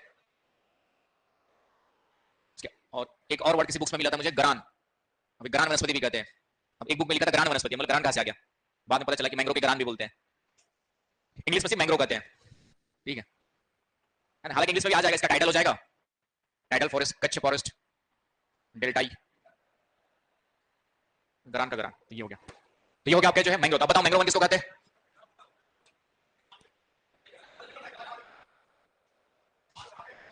ठीक है, सब जान रहे हो। तो स्टेप बाय स्टेप लिखते हैं। विकास कहां पे होता है इसका जो है? लवणीय दलदल में विकसित, जिसको हम लोग कहते हैं जल एवं स्थल का, जल एवं स्थल का संक्रमण क्षेत्र कहते हैं। जल एवं स्थल का संक्रमण क्षेत्र, जल एवं स्थल का संक्रमण क्षेत्र। संक्रमण समझते हो? कोरोना का संक्रमण, तो वो वाला संक्रमण थोड़ी। यहां पर transition zone, transition zone between land and, तो वहां पर जो वन विकसित होते हैं उसको हम लोग किस प्रकार का मैंग्रोव वन कहते हैं। इनकी अलग विशेषताएं होती है, राइट? तो पहले विकसित कहां पर होते हैं, विकास कहां पर होता है, ये लिख लेना है। अब इनकी विशेषताओं में आ जाओ। तो ये कहां पे मिलेंगे? तटीय क्षेत्रों में। इसमें पॉइंट डाल देना, तटीय क्षेत्रों में, तटीय क्षेत्रों में विकसित। अब इसकी विशेषताएं लिखिए, 2 पॉइंट। तो विशेषताओं में एक तो है आपका, इसको रखा जाता है हेलोफाइट में। हेलोफाइट बायोलॉजिकल में इसको हेलोफाइट, जो लवणीय जल के साथ समायोजित। हेलोफाइट का मतलब होता है लवणीय जल के साथ समायोजित होते हैं। ठीक है, ऑनलाइन वाले बच्चों को ध्यान नहीं दे पाते। दुर्लभ जड़ी बूटी की प्राप्ति, अनुसंधान के लिए उचित स्थान, गोलकुंडा तट। गोलकुंडा तट भी तो कहते हैं सर। कुछ नहीं, एक्स्ट्रा इन्फॉर्मेशन दिया उन्होंने। तो ये हो गया आपके जो है विशेषताओं में लवणी। इसके अलावा इनमें क्या होती है आपकी जो है जड़े जटाओं की तरफ फैली होती है। जड़े जो है लिख लो, जड़े जटाओं की तरफ फैली, जड़े जटाओं की तरफ फैली होती है, तनों को ऊपर उठा करके रखती है। तनों को क्या करती है आपके जो है ऊपर उठा करके रखती है। जड़े जटाओं की तरफ फैली होती है, जड़े जटाओं की तरफ फैली होती है एवं तनों को ऊपर उठा करके रखती है। मतलब जड़ों का डायरेक्टली कांटेक्ट होता है तनों से। क्यों? क्योंकि जो अधिक नमक होता है उसको जड़ों के द्वारा अवशोषण होता है, उसको तने क्या करते हैं आपके जो है निष्कासित करते रहते हैं, निकालते भी रहते हैं। तभी वो, अदरवाइज किसी जड़ में तुम नमक डाल दो तो पेड़ क्या हो जाएगा, सूख जाएगा, है कि नहीं? तो ये अधिक नमक में विकसित होते हैं, तो अधिक नमक को क्या करते हैं बाहर की ओर उत्सर्जित भी करते रहते हैं, तभी ये जीवित रहते हैं। इसी को कहा गया है लवणीय जल के साथ क्या होते हैं आपके जो है समायोजित होते हैं। Clear point? तो ये हो गया मैंग्रोव वन। ठीक है, ये भी घने वन होते हैं। विशेषताओं में एक पॉइंट लिखना चाहते हो, ये भी घने वन होते हैं। वृक्षों के नाम बताओ एक आध दो। सुंदरी वृक्ष तो सुंदर वन जानते हैं आप लोग, राइट? हाँ, कौन सा? केवड़ा। चलिए मेरे नॉलेज में तो नहीं है। सुंदरी है, एक सोनेरीटा है, एक और है सुंदरी का वृक्ष सोनेरीटा। क्या? जोर से बोलो। चलिए और एक आध नाम, दो चार केवड़ा क्या क्या बोलो, चलो देख लेना उसको। एक और नाम है जो भूल रहा हूं मैं। ठीक है, खेजड़ी, कैजुड़ी ना, हाँ ऐसे कुछ नाम एक है। चलिए ठीक है, देख लेना सबके पास कोई ना। हाँ वितरण आ रहा हूं मैं। ठीक है, वितरण आ जाओ।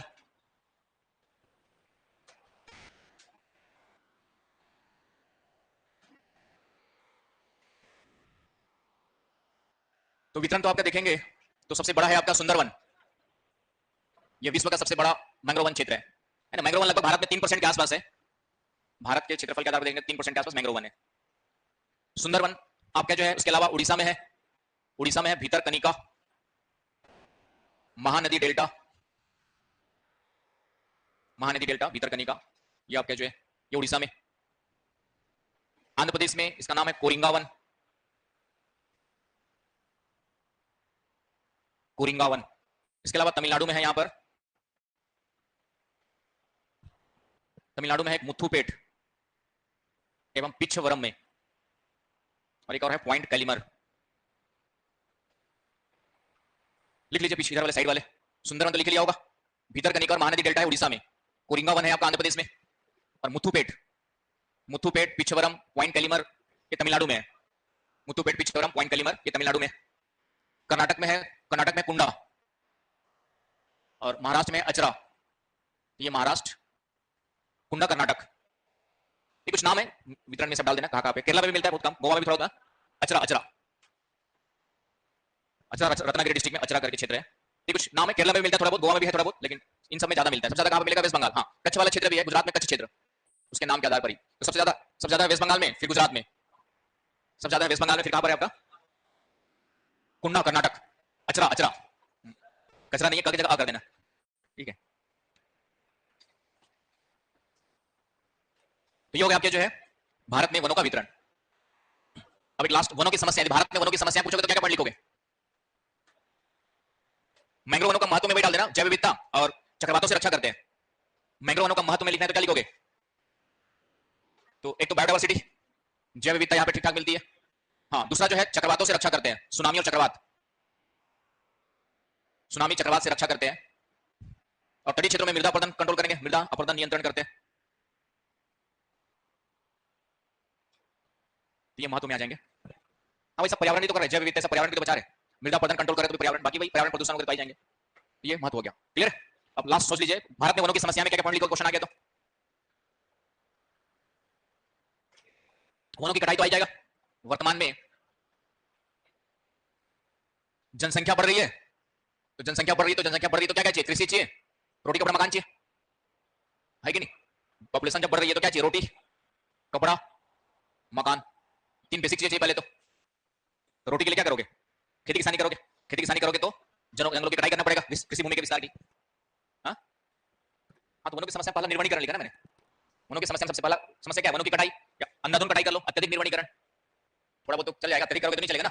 और अत्यधिक निर्वनीकरण क्यों करेंगे हम लोग? रोटी चाहिए, कृषि भूमि का विस्तार करेंगे, कपड़ा चाहिए, उद्योग लगाएंगे, उसके लिए भी जंगल काटोगे, और मकान चाहिए तो भी जंगल काट के घर बनाओगे, है ना। उसके बाद फिर सड़कें वड़कें डेवलपमेंट करेंगे, विकासात्मक कार्य। उसके बाद आपको विकास करने के लिए सड़कें भी चाहिए, रेल भी चाहिए, एयरपोर्ट्स भी चाहिए। इन सब के लिए क्या करेंगे? ये जमीन कहां से आएगी? जंगलों को काट करके लाएंगे। तो इस कारण से वनों की कटाई वर्तमान में एक समस्या तो आई है, अंधाधुंध कटाई समस्या, जनसंख्या वृद्धि है ना, और विकास भी करना है। इसलिए हम लोग वर्तमान में यदि 2-4 पेड़ काटते हैं तो 2-4 पेड़ लगा भी दें, लेकिन लगाते हैं घर में जो होता है उसको भी काट देते हैं। गाड़ी खरीद के ले आए, पार्किंग की जगह बनानी है, सबसे विचार सबसे पहले कटता कौन है? पेड़। और सबसे इंपॉर्टेंट कौन है? लेकिन करते क्या हम लोग?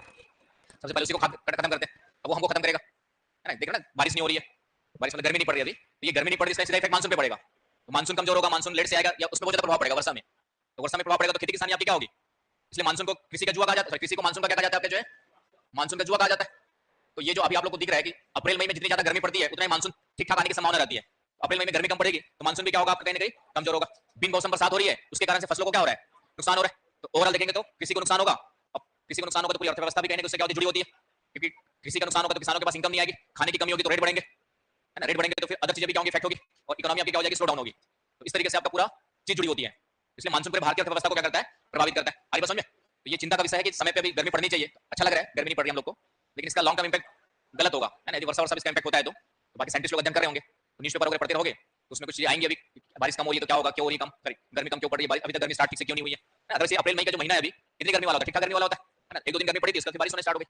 तो चलिए, तो ये हो गया, तो एक समस्या ये होगी। दूसरा बताओ, दूसरी समस्या जल्दी बताओ, 3 मिनट है हमारे पास, 3 मिनट में 3 समस्याएं बता दो। जंगलों में आग की समस्या है, तो जंगलों में आग की समस्या, हाँ, तो ये जंगलों में आग की समस्या है, इसके कारण से फिर जैव विविधता का क्या होगा? जैव विविधता का विनाश, ठीक है। इससे मानव जंतु संघर्ष बढ़ता है, मानव जंतु संघर्ष में वृद्धि होती है। मानव जंतु संघर्ष मतलब समझते हो? गांव में 3 लोग घुस गया, हाथी घुस गए, बंदर तो घुस ही जाता है आपका जो, तो बंदरों की गलती नहीं, हमारी गलती है कि हमने उसके जंगल को काट करके घर बनाया है।